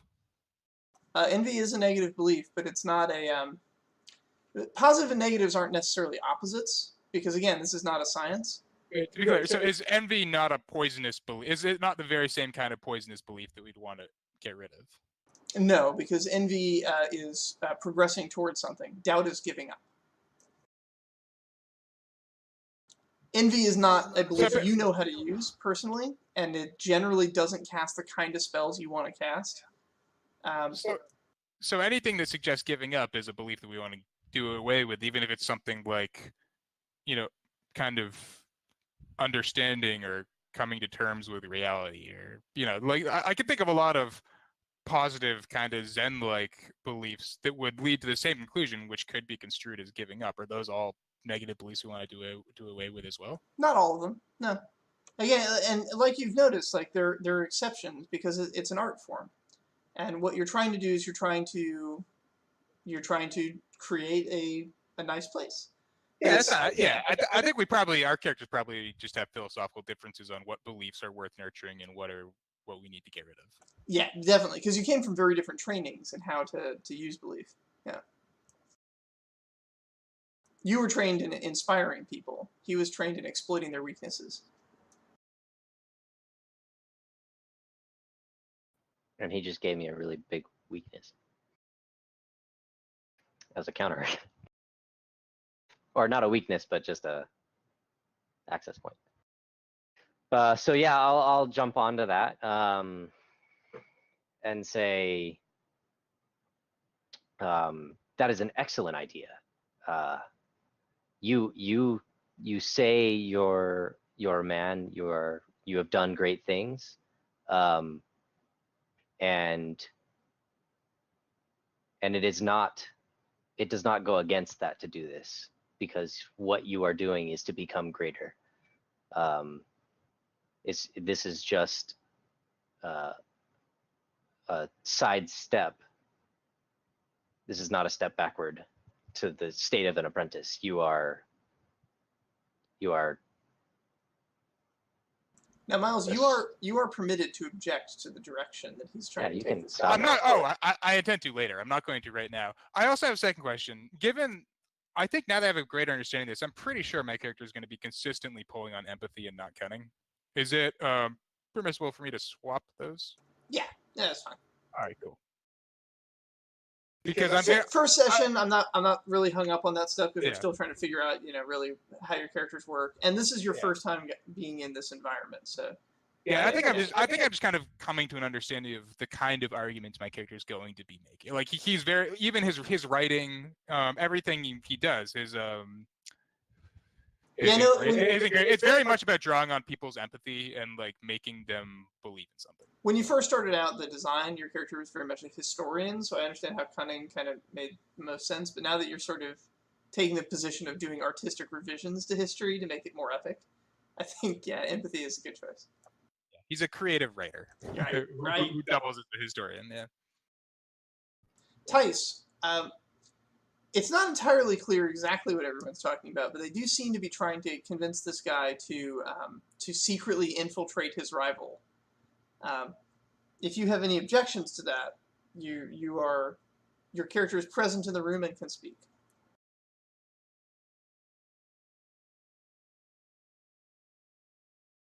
So he's trying to for bad intentions, or I look at him shaking his head. No, of course I have no bad intentions, says the man. If you're particularly attentive, you could probably see me shaking my head to everything Draven says. I clearly object, but I'm not saying anything right now. However you interpret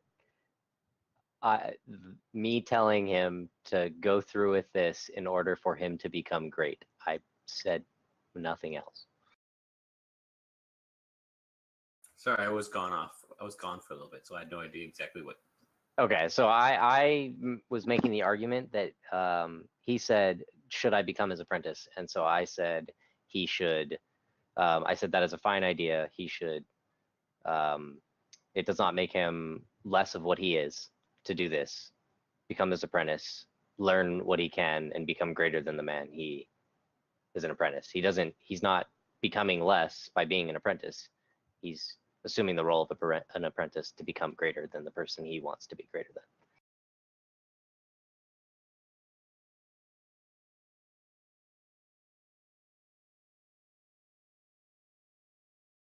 It's okay. You don't have to involve yourself in this if you don't want to. You happen to be in the room, so I want to give you an opportunity to interject if you wish. I guess while they're all like trying to figure this out, a waft of like a rich tea will be coming from the basement as some smoke will come from the bellows. Because I'll be making like something like a soothing, calming tea to like, because it seems like everyone's on the boiling point. On the boiling point. That's great. I really want to kettle things down.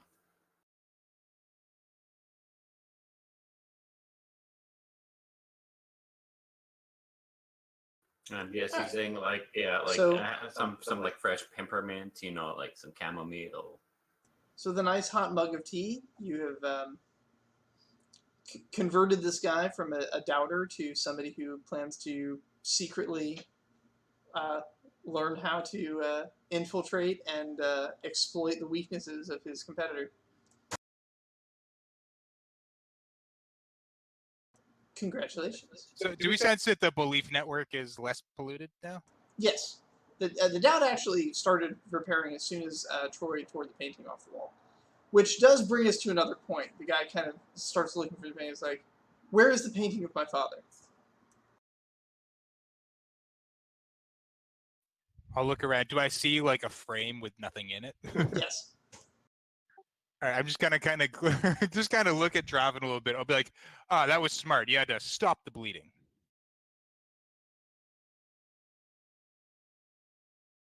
I'll say, I suppose we could probably give him his painting of his father back. Yeah. I'm not liking this guy anymore. There's gonna be a Heldren rivalry starting.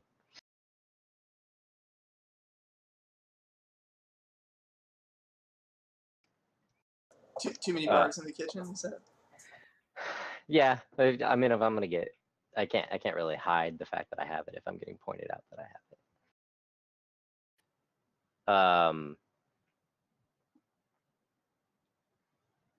it. Yeah, I'll pull the canvas out of my pack and hand it back to him. And I'll say,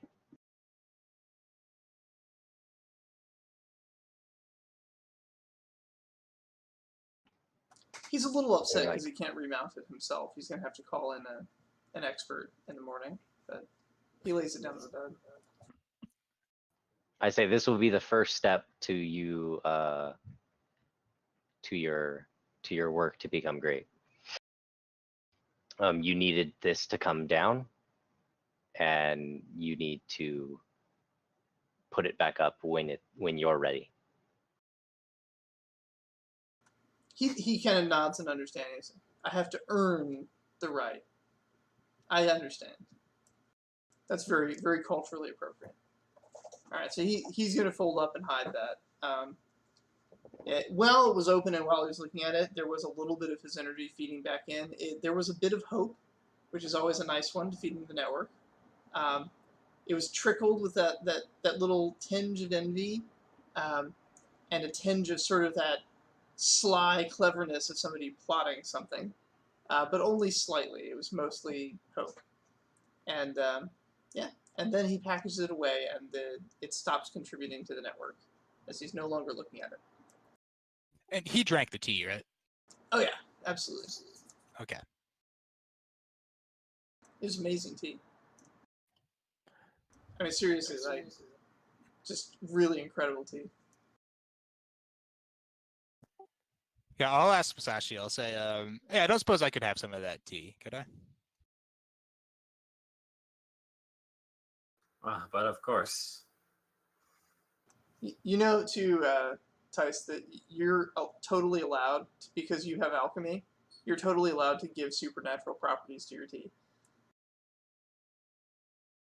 It's a lot of effort. It's not something that you can do kind of at a whim, but if you put in the effort to get good ingredients, yeah. Yeah, I'm starting to go on that path. I already had some pumpkin. I already talked about like something with monster hunters, you know. Hell yeah.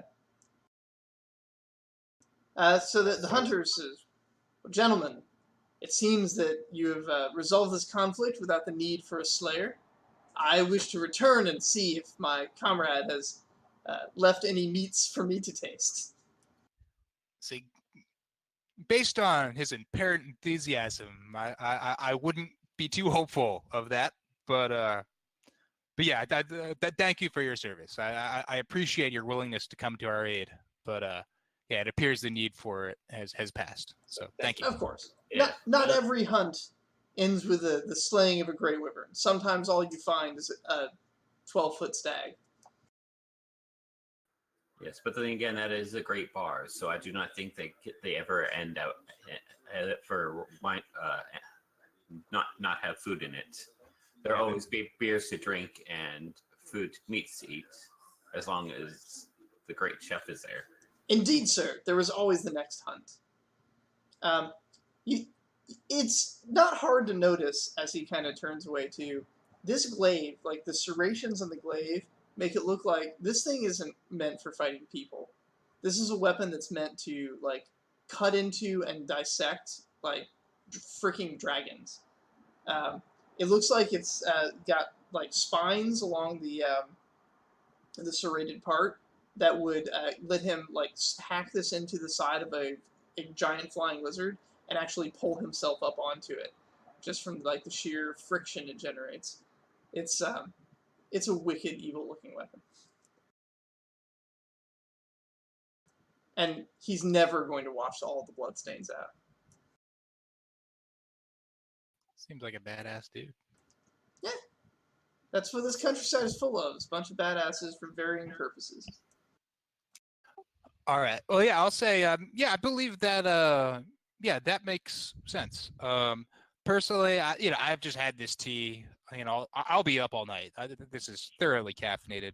I'll kind of point to the smith and I'll say, Perhaps I am a writer. I'm a great storyteller, novelist. Perhaps you could tell me the story of your father, and I could record it for history. He hyped up on the caffeinated tea. He happily begins telling you. It's a fairly generic tale from your perspective. You've heard a lot of Smith tales before. That's fine. I'm gonna lie my ass off anyway, so it doesn't matter. Yeah. So he gives you, you're like, oh, haha, it's the Son of a Smith story number 3 with variant B in the midsection. Yeah. Basically, my intention is to I kind of just want to swap stories with him for pretty much the rest of the night, pretty much into tomorrow.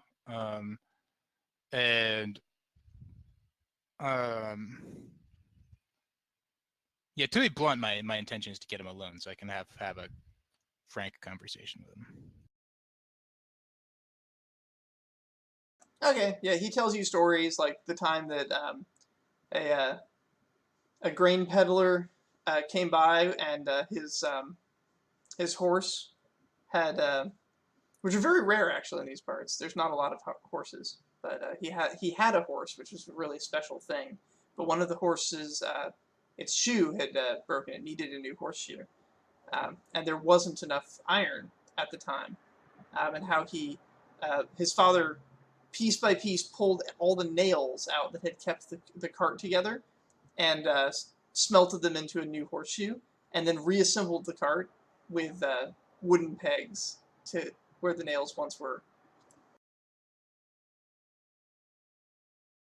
Yeah, I'll say, I bet your father didn't make the best horseshoes ever made, but does that matter to you? He's actually kind of insulted by that. He says, oh no, he made the best horseshoes. He was he deifies the guy, so yeah. But if he didn't, if it turned out that some stranger that lived 500 years ago, who you never knew, if it turned out that that stranger made a horseshoe 1% better than your father's, would you pray to him instead? Perhaps in a way I do. For I pray to my father, and my father prayed to his father. And somewhere one of them was not a smith, but learned it, and studied under other great smiths. We always pray to the ancestors. So you worry that your own descendants will not pray to you, but will pray to the smith down the road. Not when I have learned his weakness and mastered the things he knows not. I will study these secrets.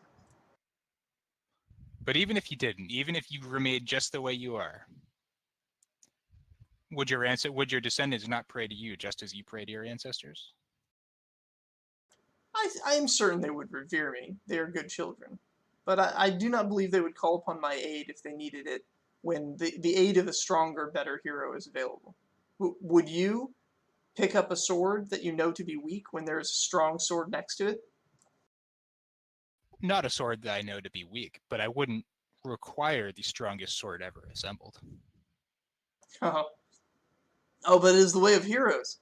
Each must have the strongest, the most powerful, the most epic. This is what we do. We make the greatest weapons, the greatest tools. So yes, and that is the strength of the Faythen'oc culture, that every tool we assemble is magnificent. It is the best of its kind. If you fear that the smith down the road has created a better sword, maybe you are the second greatest in the world, or maybe you are just as good as him, but you are plagued by self-doubt. Maybe you are unable to see how excellent your own works are. I mean, if you guys want to make an opposed roll to see whose philosophy wins, I'm all for it. You've presented your arguments quite well. Troy, do you have a counter argument? Listen, am I still here? I intend to keep going. I'm going to lie my ass off, and I'm going to write him down in legend as an incredible, unrivaled smith. so like even if it's not true, that's what he's going to be remembered as, and he's going to know that's what he's going to be remembered as. So, and I'm going to ask him to show me all of his wares and I'm gonna tell him they're the best, and I'm gonna fucking tell it to him till he believes me. Yeah, Troy, you don't have to stay there, Troy. You can vanish into the shadows if you wish. I mean, granted, with the like, even if I stayed, I don't necessarily care where his beliefs lie. It's as long as he's useful. So I wouldn't contradict him to be supporting. If he's going to try to change, as long as he's not going to push him into a doubt state, and then if he tries to put him into doubt state again, then I'm probably going to have a problem with Hildred. It doesn't sound like it. It sounds like he's trying to approach the doubt situation from another thing, which is confusing the guy because he's kind of already resolved that and is no longer doubting. But yeah, this is making him feel less like he needs to go sabotage his neighbor. Such a good story. I'm not gonna contradict it. But I'm not gonna like support the notion. I'm just gonna let him go about it. All right, I'll say, have you ever fought on the battlefield? I've fought off villains that sought to rob my shop. Is not yes. the same as a great war, but it is a battlefield of its own. It is its own kind of great war. Did you have an ally at your side? I did indeed. In the moment when you were fighting, did you care if you or your ally was the superior fighter? I suppose I did not. See, I've been in the same, or at least a very similar situation. You know, as I've said a few times now, I traveled with a mercenary company for some time. You know, we were all fellow Faythen'oc, and we traveled for the sole purpose of spreading awareness of our exploits and, you know, spreading the glory of the Faythen'oc culture. And, you know, we saw amazing things, and we killed villainous enemies, and we always fought side by side. And I don't know which of my companions was the greatest fighter. I'm not sure that they knew. I do know that none of us cared because we were all aligned together fighting a common foe. And that is really the story of the Faythen'oc people, right? There are more villains. There are so many villains that there's not competition between us of who forges the greatest blade, because we need to all forge as many blades as we can to smite as many of the enemies in this world as we can. So this other smith down the road, his blades will smite many villains. Your blades will as well. This is not there's an additive effect that for both of you having existed and having plied your craft, we can slay more villains and protect more heroes.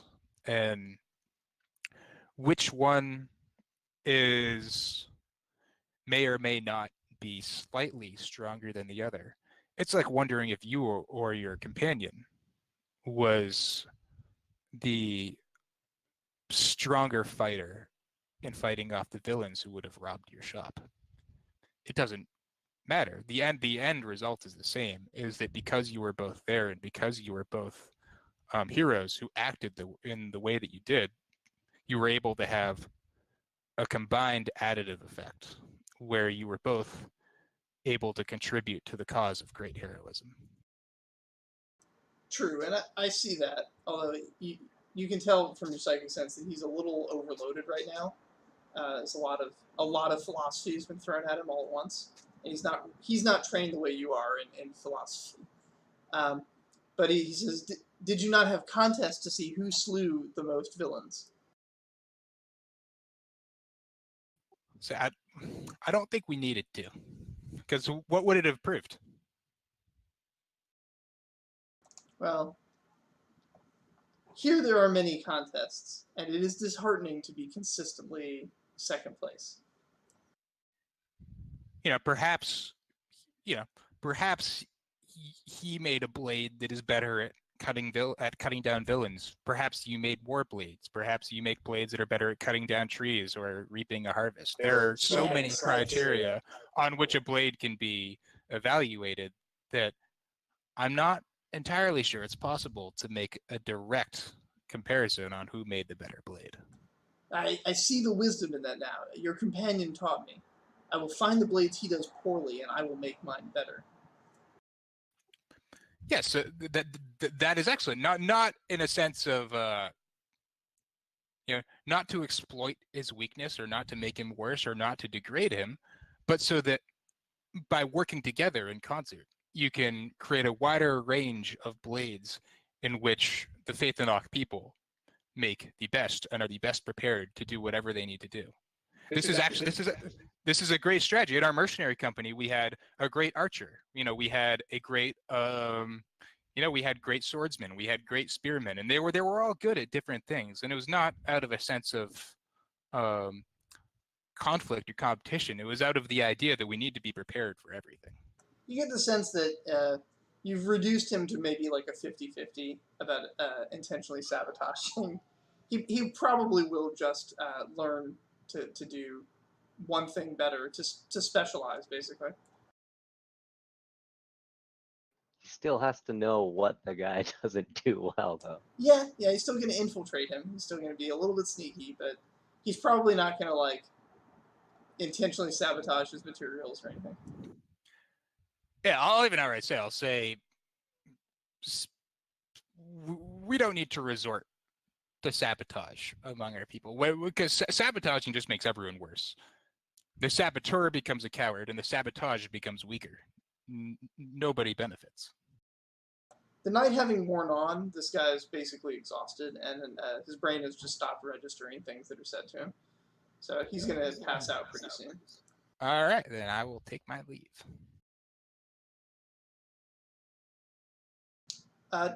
Troy, what did you want to be doing while he was having his in-depth conversation? Stealthily putting the key back in his ropes. Ha! Yes. Okay. I figure he's pretty distracted. Yeah, it's a pretty distracting thing going on. I mean, I thought about just using it to unlock the door and leave. But I'm sure that when the other people left, there was a... They left through the window anyway. Oh, they left through the window. So probably when we leave, we probably use the door. So I want to make sure the key. I don't know where Miles and Tice left, but your barbarian friend jumped out the window. Oh, I should say I haven't actually left yet. I let him go to sleep. There's still more I want to do. I know it's fucking weird, but there's more I want to do. He goes back upstairs, fetches the key that is exactly where he thought it was, in his dressing gown, of course, and unlocks the door to let you out. He's not going to let you just be in his house when he goes to bed. All right, fine. I'll come back tomorrow. And I'll just disappear. What the hell? All right. This poor man. It's getting quite late, and you guys are probably in need of sleeping accommodations for the evening. Yeah, I'll sleep tomorrow. I'm staying up. Okay. I'll drink some more tea. Drink some majestic coffee. Whatever I gotta do, because I got a inscription to make, to engrave. The tavern that you were at does not have rooms for guests. It's purely a place of eating and drinking. There are places, however, that are known to be sort of hubs of legendary hosts. Yeah. People who host other people. I live here, right? Yeah, you have a dorm. You okay. Yeah. Okay, cool. And so does Troy. It's mostly Tice, who's not actually here to listen. Damn it. Basically, what I want to basically take an engraving plate and engrave an inscription about based on the story he told me about his father. I want to show a brief inscription of who his father is and that he is the father of his son's name, this great smith. Okay. And you're going to take it down to the archives and just have it filed? Well, no, I'm talking about like like a plate that I want to kind of place on the frame of the portrait. Okay. You It's for nobody's benefit, but the smith himself. all right, that'll probably take you the rest of the evening to craft. Let's find your crafting. Yeah, my artistry's 5. Oh, Yeah. okay. So. That's where all your experience points went. Yep. I've got crazy artistry. Holy, wow.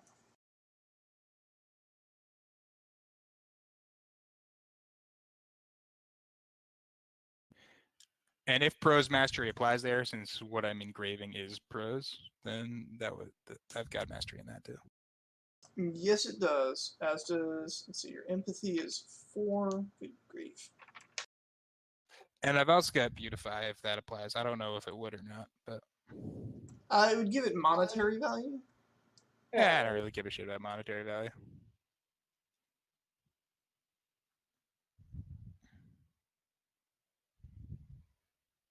Wait, is beautify just monetary value? Is that like the sole purpose of it?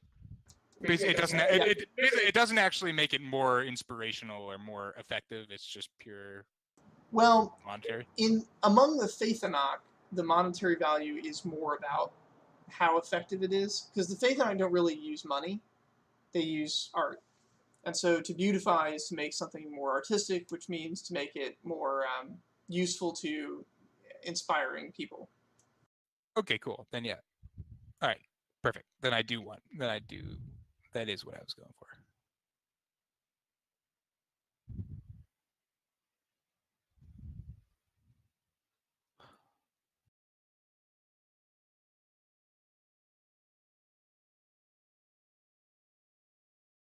All right, let's see. Of the ones that were not successes, there's 2 4s and 3.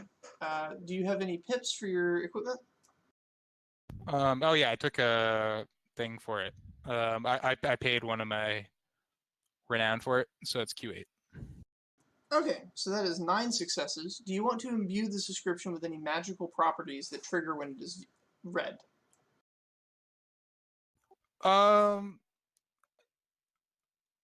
Do I have the means, or basically, do I have the successes to do that? Yes.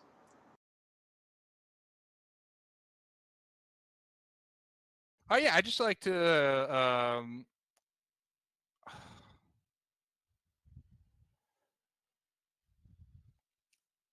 yeah, I'd like to give it a magical property of just but I want to inspire like sort of just like a zen-like state of like resoluteness almost. You know, just like a resolute understanding that the world is aligned as it should be. Is that even an emotion? I don't even think that's really an emotion. Walks through the keyboard. I have to double check to make sure we're still recording. I have no idea what buttons she's pressing. Windows are appearing all over my screen. It's madness. She knows what she does. It's all part of the plan. I mean, I suppose hope would be the easiest thing to say. Yeah. Oh, and I can't hear you because she hit a mute key. Test. Yeah, I can hear you. Yay, okay, good. I swear to God, that cat knows what buttons it's pressing. Yeah, so as far as what sense I'd like to kind of imbue in it, and there went one of my speakers. All right, give me just. All right. That'll give me time to like formulate what I want to say.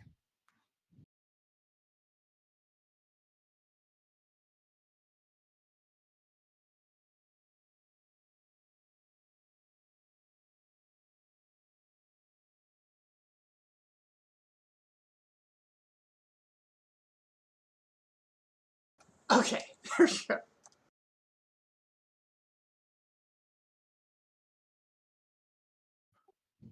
All right. I would like it to imbue the reader with a sense of confidence. Okay. Basically the literal opposite of death. the reader will get bonus dice whenever behaving confidently after reading that inscription. Perfect. Tice, having left this guy's manor and presumably needing to head to an inn or something, what would you like to do for accommodations? There are houses here that have legendary hosts. These are people who are legendary at accommodating others, basically. The actual taverns are not often inns in Faythen'oc, as they tend to have a very specialized staff. Whereas, yeah.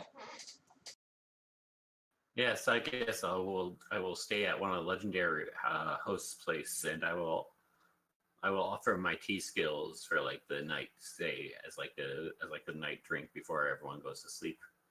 All right, you prepare some sleepy time tea.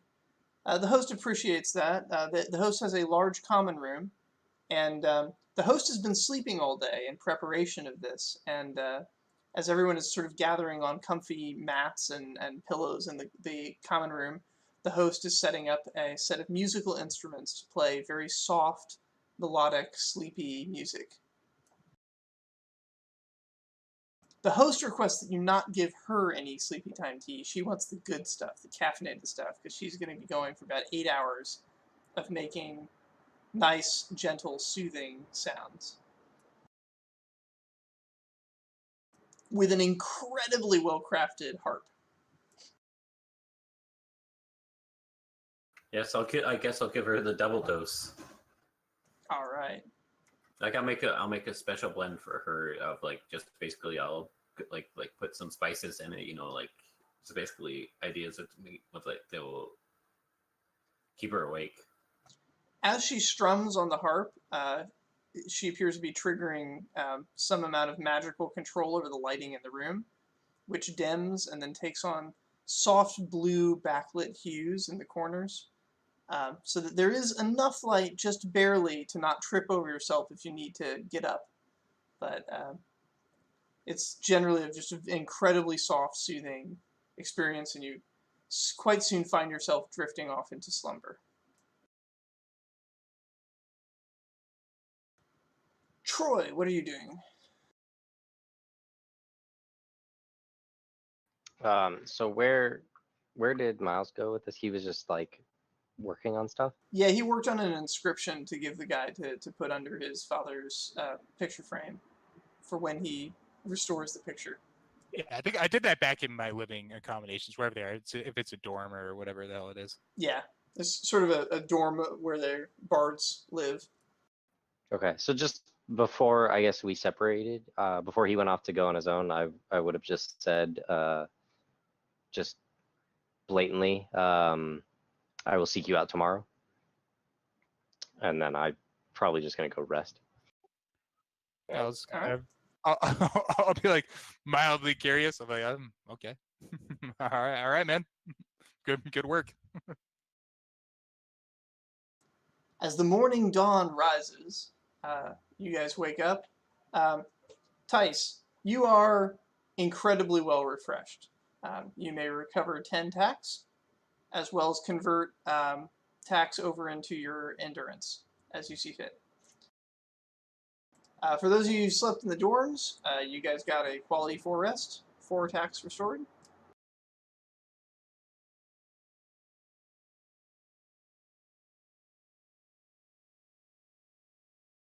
Even in my case, when I basically stayed up. No, yeah. If you stayed up all night making that, so you didn't recover. Yeah, so I'm probably not recovering shit, right? Yeah.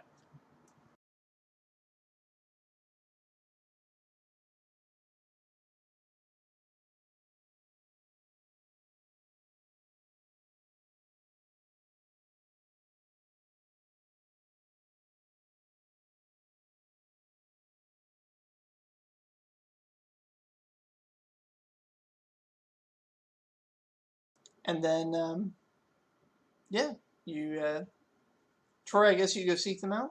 Is that the plan? Get them to go back to the council? Yeah, so I'll just not really sure where.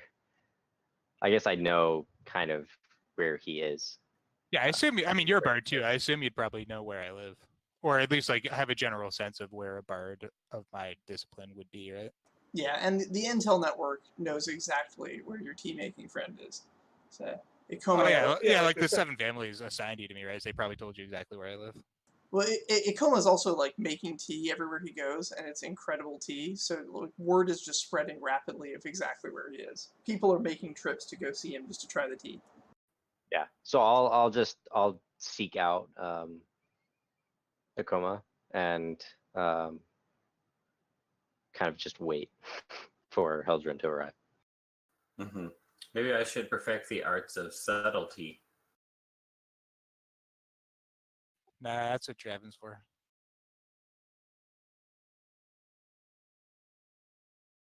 Faythen'oc, yeah, like I feel like for Faythen'oc to be subtle, that has to be something like very deliberately studied, right? Yeah. It'd be like teaching an ogre to be a diplomat, where it's like I guess it's theoretically possible, but that would have to be like the entire thesis of your character's existence, right? I am stealthing. Are you bringing that up because you did that already? Well, What's the what, most subtle stealthy thing? Faythen'oc? Oh, subtle Faythen'oc? No, I just mean Boars is kind of. Oh yeah, I get it. Yeah. Like it's a really good example. He's not necessarily it's a like- diplomat, but it's kind of. It's like I am stealthily approaching you. What is the stealthiest thing Wulthar and Gunthar ever did? I'm fairly certain they have always shown up and they're like, we will sneak up on them. We are here, and then they just shouted like, we are here in the room. I don't remember the last time we went out of our way to not make noise. I'm not sure we ever have.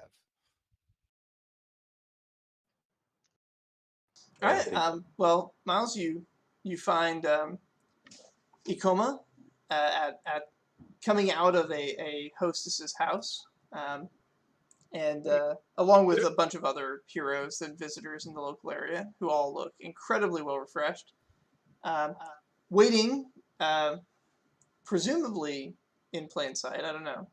Are you waiting in plain sight? I always seem to be behind Ikoma. Okay. Other people can see me just fine. Okay. Well, so yeah, behind Ikoma, I guess, is the bard from the previous night that you recognize, the corrupting influence. Yes. Prior to doing this, I'd like to drop off that engraved plate with the blacksmith. But yeah, I mean, I'm sure I would recognize them. We just had a very strange encounter. We met each other under very strange circumstances. I'm sure I'll recognize them.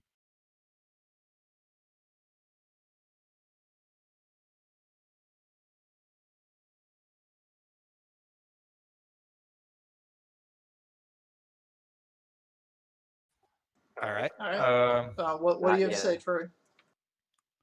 I suppose I'll greet them. I guess. It's like, hello, friends. And so I'll kind of just walk up from behind Coma toward Heldren and just say,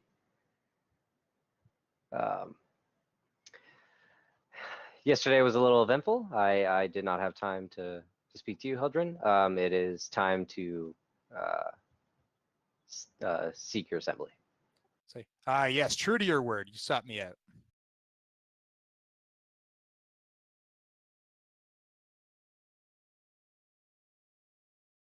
I mean, it shouldn't be a huge surprise. The council did say they were going to try and find some muscle for you.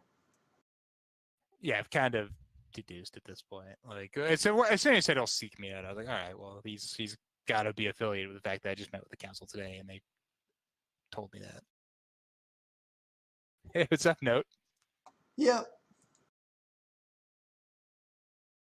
She's chasing the mouse on my screen. There's no way. There's no way you're giving this cat up. It's just not going to happen. I am so stressed by having this cat. I've been getting no sleep. Like, this is adorable as she is. It's going to be a great relief for me. Yeah. That's just because she's a 6-week-old kitten, though. Like, or I guess 7 weeks old now, right? Like 8 weeks now, I think. Yeah. Oh, 8 weeks now. All right. But yeah. Yeah, she'll, I mean, she'll grow into it. yeah, you just wait a couple of years and then you get this again.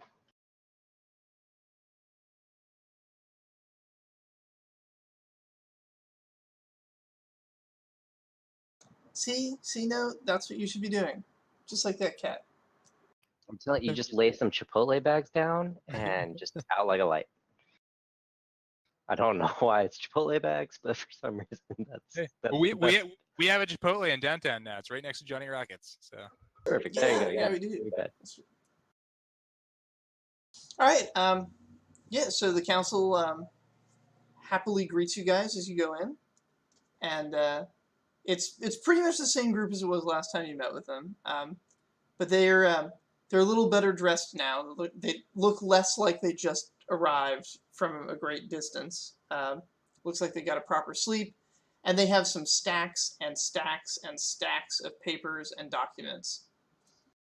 cool. And I am the opposite. I do not look like I'm well rested, and I do not look like I prepared for this. And I definitely just traveled a great distance, and I'm very sweaty.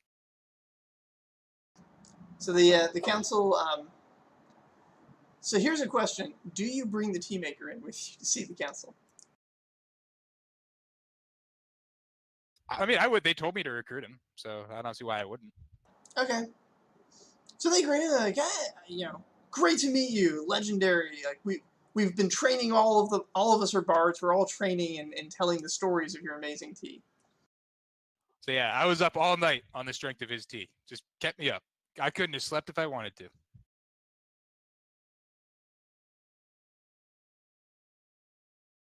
So we have some general information. We've been doing some research. Sorry that the information's been so sparse. I mean, this project is kind of being thrown together at the last minute. We're running on info as we get it.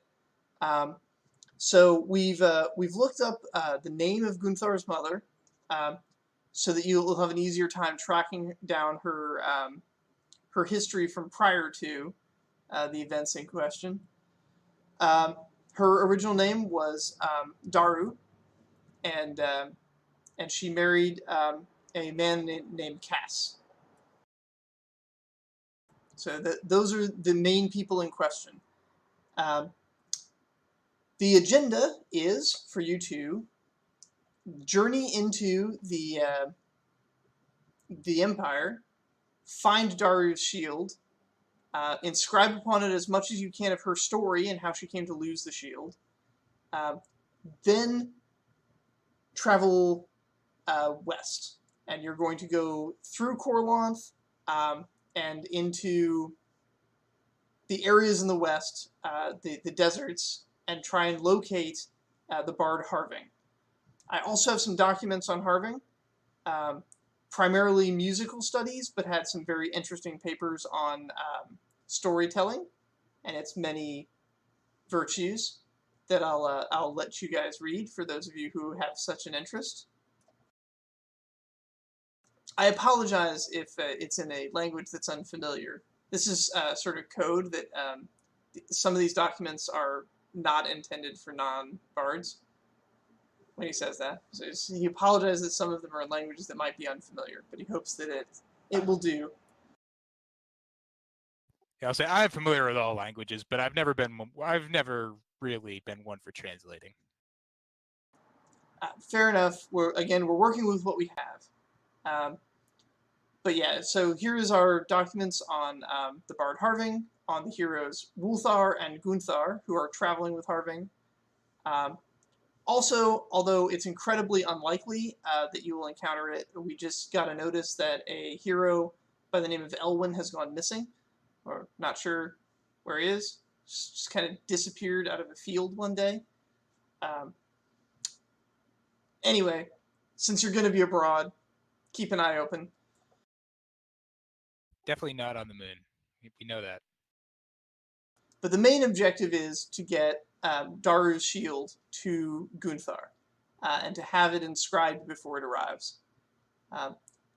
We would have sent a dedicated group to bring the shield to you to inscribe, but we seem to be running low on time. Yeah. I'll say no. It's better this way. I will be able to. I'll be able to make a better inscribing to go on the same journey she went on and understand, her story. Excellent. We've been pulling some strings to get transportation. It's not ready yet, so there is still some time if you need more time to prepare. And then please meet us back here, perhaps by noon, and we should have the transportation ready to take you to the closest village to where Daru had lived prior to her death. And hopefully from there you'll be able to pick up clues and sort it out. This village is in Faythen'oc territory, but is very far north, near the Empire, in an area that the Empire believes is one of their provinces. So, okay. Is there any directive regarding expanding our party? Would that be permissible for us to potentially add to our group if we feel that there are additional skills that we need? We are giving you no specific instructions simply because we ourselves are at a loss for detailed information about where you're going. What we can tell you is that the inscription needs to be made such that when Gunther is inspired by thoughts of his mother, and when he presses her hammer to hit the shield, or bangs it, or some kind of dramatic motion, that it will trigger the effect of a beacon of attraction, so that we can direct the energy of our great statue of belief at it, and it will accept that energy, and yeah. Understood. So he turns over the documents. It looks like from a brief glance that Magdaru was or Daru, sorry, was a great opponent of slavery.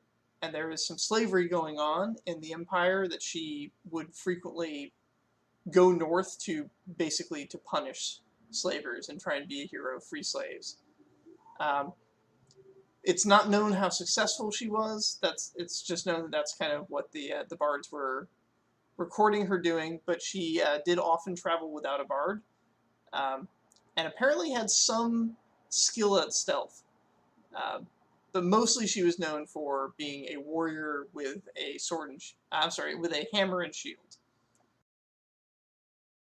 It was said that her hammer could, when she struck the ground, could just send ripples of shaken earth to topple her enemies at great distance, and that her shield, when raised, became an impassable barrier.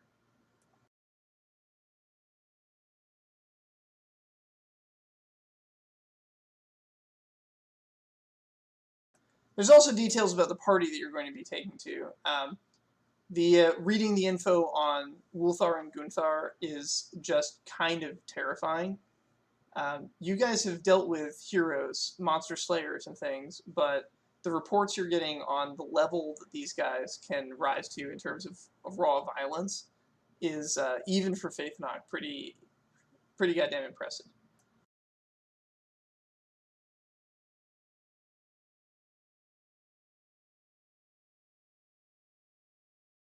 The basic summary of the reports is Gunther can probably fight a whole army by himself, and no one should ever attempt single combat against Wulthar. They will fail.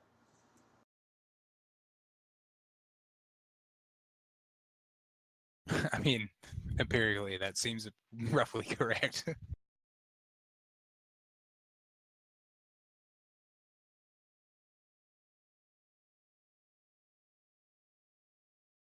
And I think that's about where we're going to close it off for this evening. Next week, we'll pick up with you guys doing your last day of preparation and transporting to the village to begin the investigation. Yeah. Let's okay. Yeah. Let's do some giving away experience then. Indeed. Give one to Kai for for his like super assassin just go into the guy's house and basically knock him out and like basically unplug the bad source, just like it was like some kind of black ops sort of for the bards. And I like to give one to Miles for basically spending the whole night without getting sleep, just sitting there talking to the guy, just trying to get him to inspire to be greater and not try to like just cut down his to cut down his opponents, like his competition, but more like learn to like be strong because of them.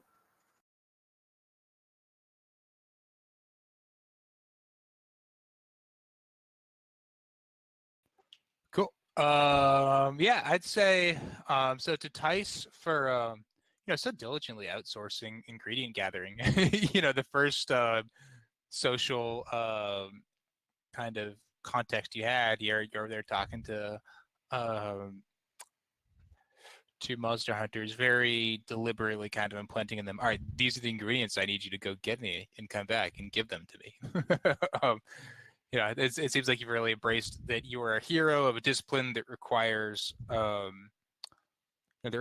expendable components, and that means you're going to need a network of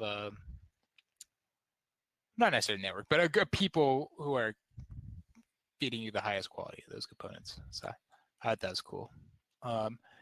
And Troy, for I know it was tough. I even argued against it, but for electing not to kill the Smith, I thought you were going to kill him. I had already like kind of invented a justification for it, so I would be cool with it. I was pretty sure that's where you were going to go, and then you didn't kill him, and I'm glad he didn't. So I thought that was cool. I mean, I'm not that glad. Actually, the only reason I'm glad I didn't kill the Smith was because a giant person looking for a fight jumped through a window right after it would have happened. And I probably could have explained it the same way and it would have been fine, but it might have not gone that way. Yeah, he seemed very prepared to believe that guy was the villain.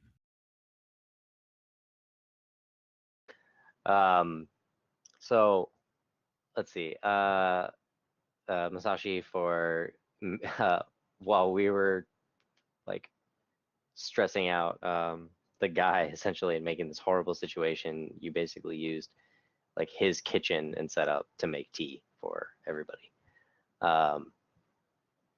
True to what your character is just makes tea, helps the situations, which was good. Eldrin, mostly for pushing for the good. We've made an immediate like conflicting character view. I think the problem is that, or there's not actually a problem, it's just there's definitely a one-sided thing to that. I'm going to push for an objective, you're going to push for it to be the right objective. It just needs to get done. And so that'll be interesting what kind of other things happen between us because of that. So there's potential character tension, which I think is cool that we just created tonight. So I'm glad that you've tried to like bring a recruit and do all this stuff and like push for the good, and despite it making the situation very, very interesting, but also making it interesting. Yeah, no, I like what we set up because I feel like it's not inherent conflict, and I feel like a lot of the time we'll be completely aligned in our goals, but I like that sometimes we won't be. Because I don't like when people are like, when their goals are conveniently completely unaligned, so there's just a constant never-ending conflict. But I like the idea of our goals mostly being aligned with situational conflicts being possible, depending on specific circumstances. I think that's a interesting wrinkle to throw into a story. Yeah, I'm really glad that like we got to sort of I built a moral choice into it. We got to see everybody's response to the moral choice, and then we also got to see you guys like causing problems for each other, not because you disagreed with each other, but just because not everything was totally coordinated, and we had a barbarian recruited to jump through a window, and then some rolls failed, and it was fun. I liked it. Yeah. In hindsight, even as we were recruiting the guy, I was like, this might be a mistake. And it was. It was a mistake. But it was a mistake that did not have dire consequences. So I'm happy for that. Well, gentlemen, excellently played. Of course, you all got your experience points from your commendations for each other, and we will pursue this again next week. All right, cheers. Cheers. Have a good night, guys. You too. Good night. And speak of which, I'm going to be on Overwatch like right now. I don't know about you guys. All right, so that was the adventure there. Thank you guys for watching. So again, like we're gonna record another one at our next session. I am not going to be around next week, which means so we will have our session on Thursday, but I'm not going to be around on Tuesday to do the replay. So I'm going to try and set up an automated replay. I'll see how well that works. If not, I'll do it when I get back from vacation. Yeah, thank you all for watching, and have a wonderful evening.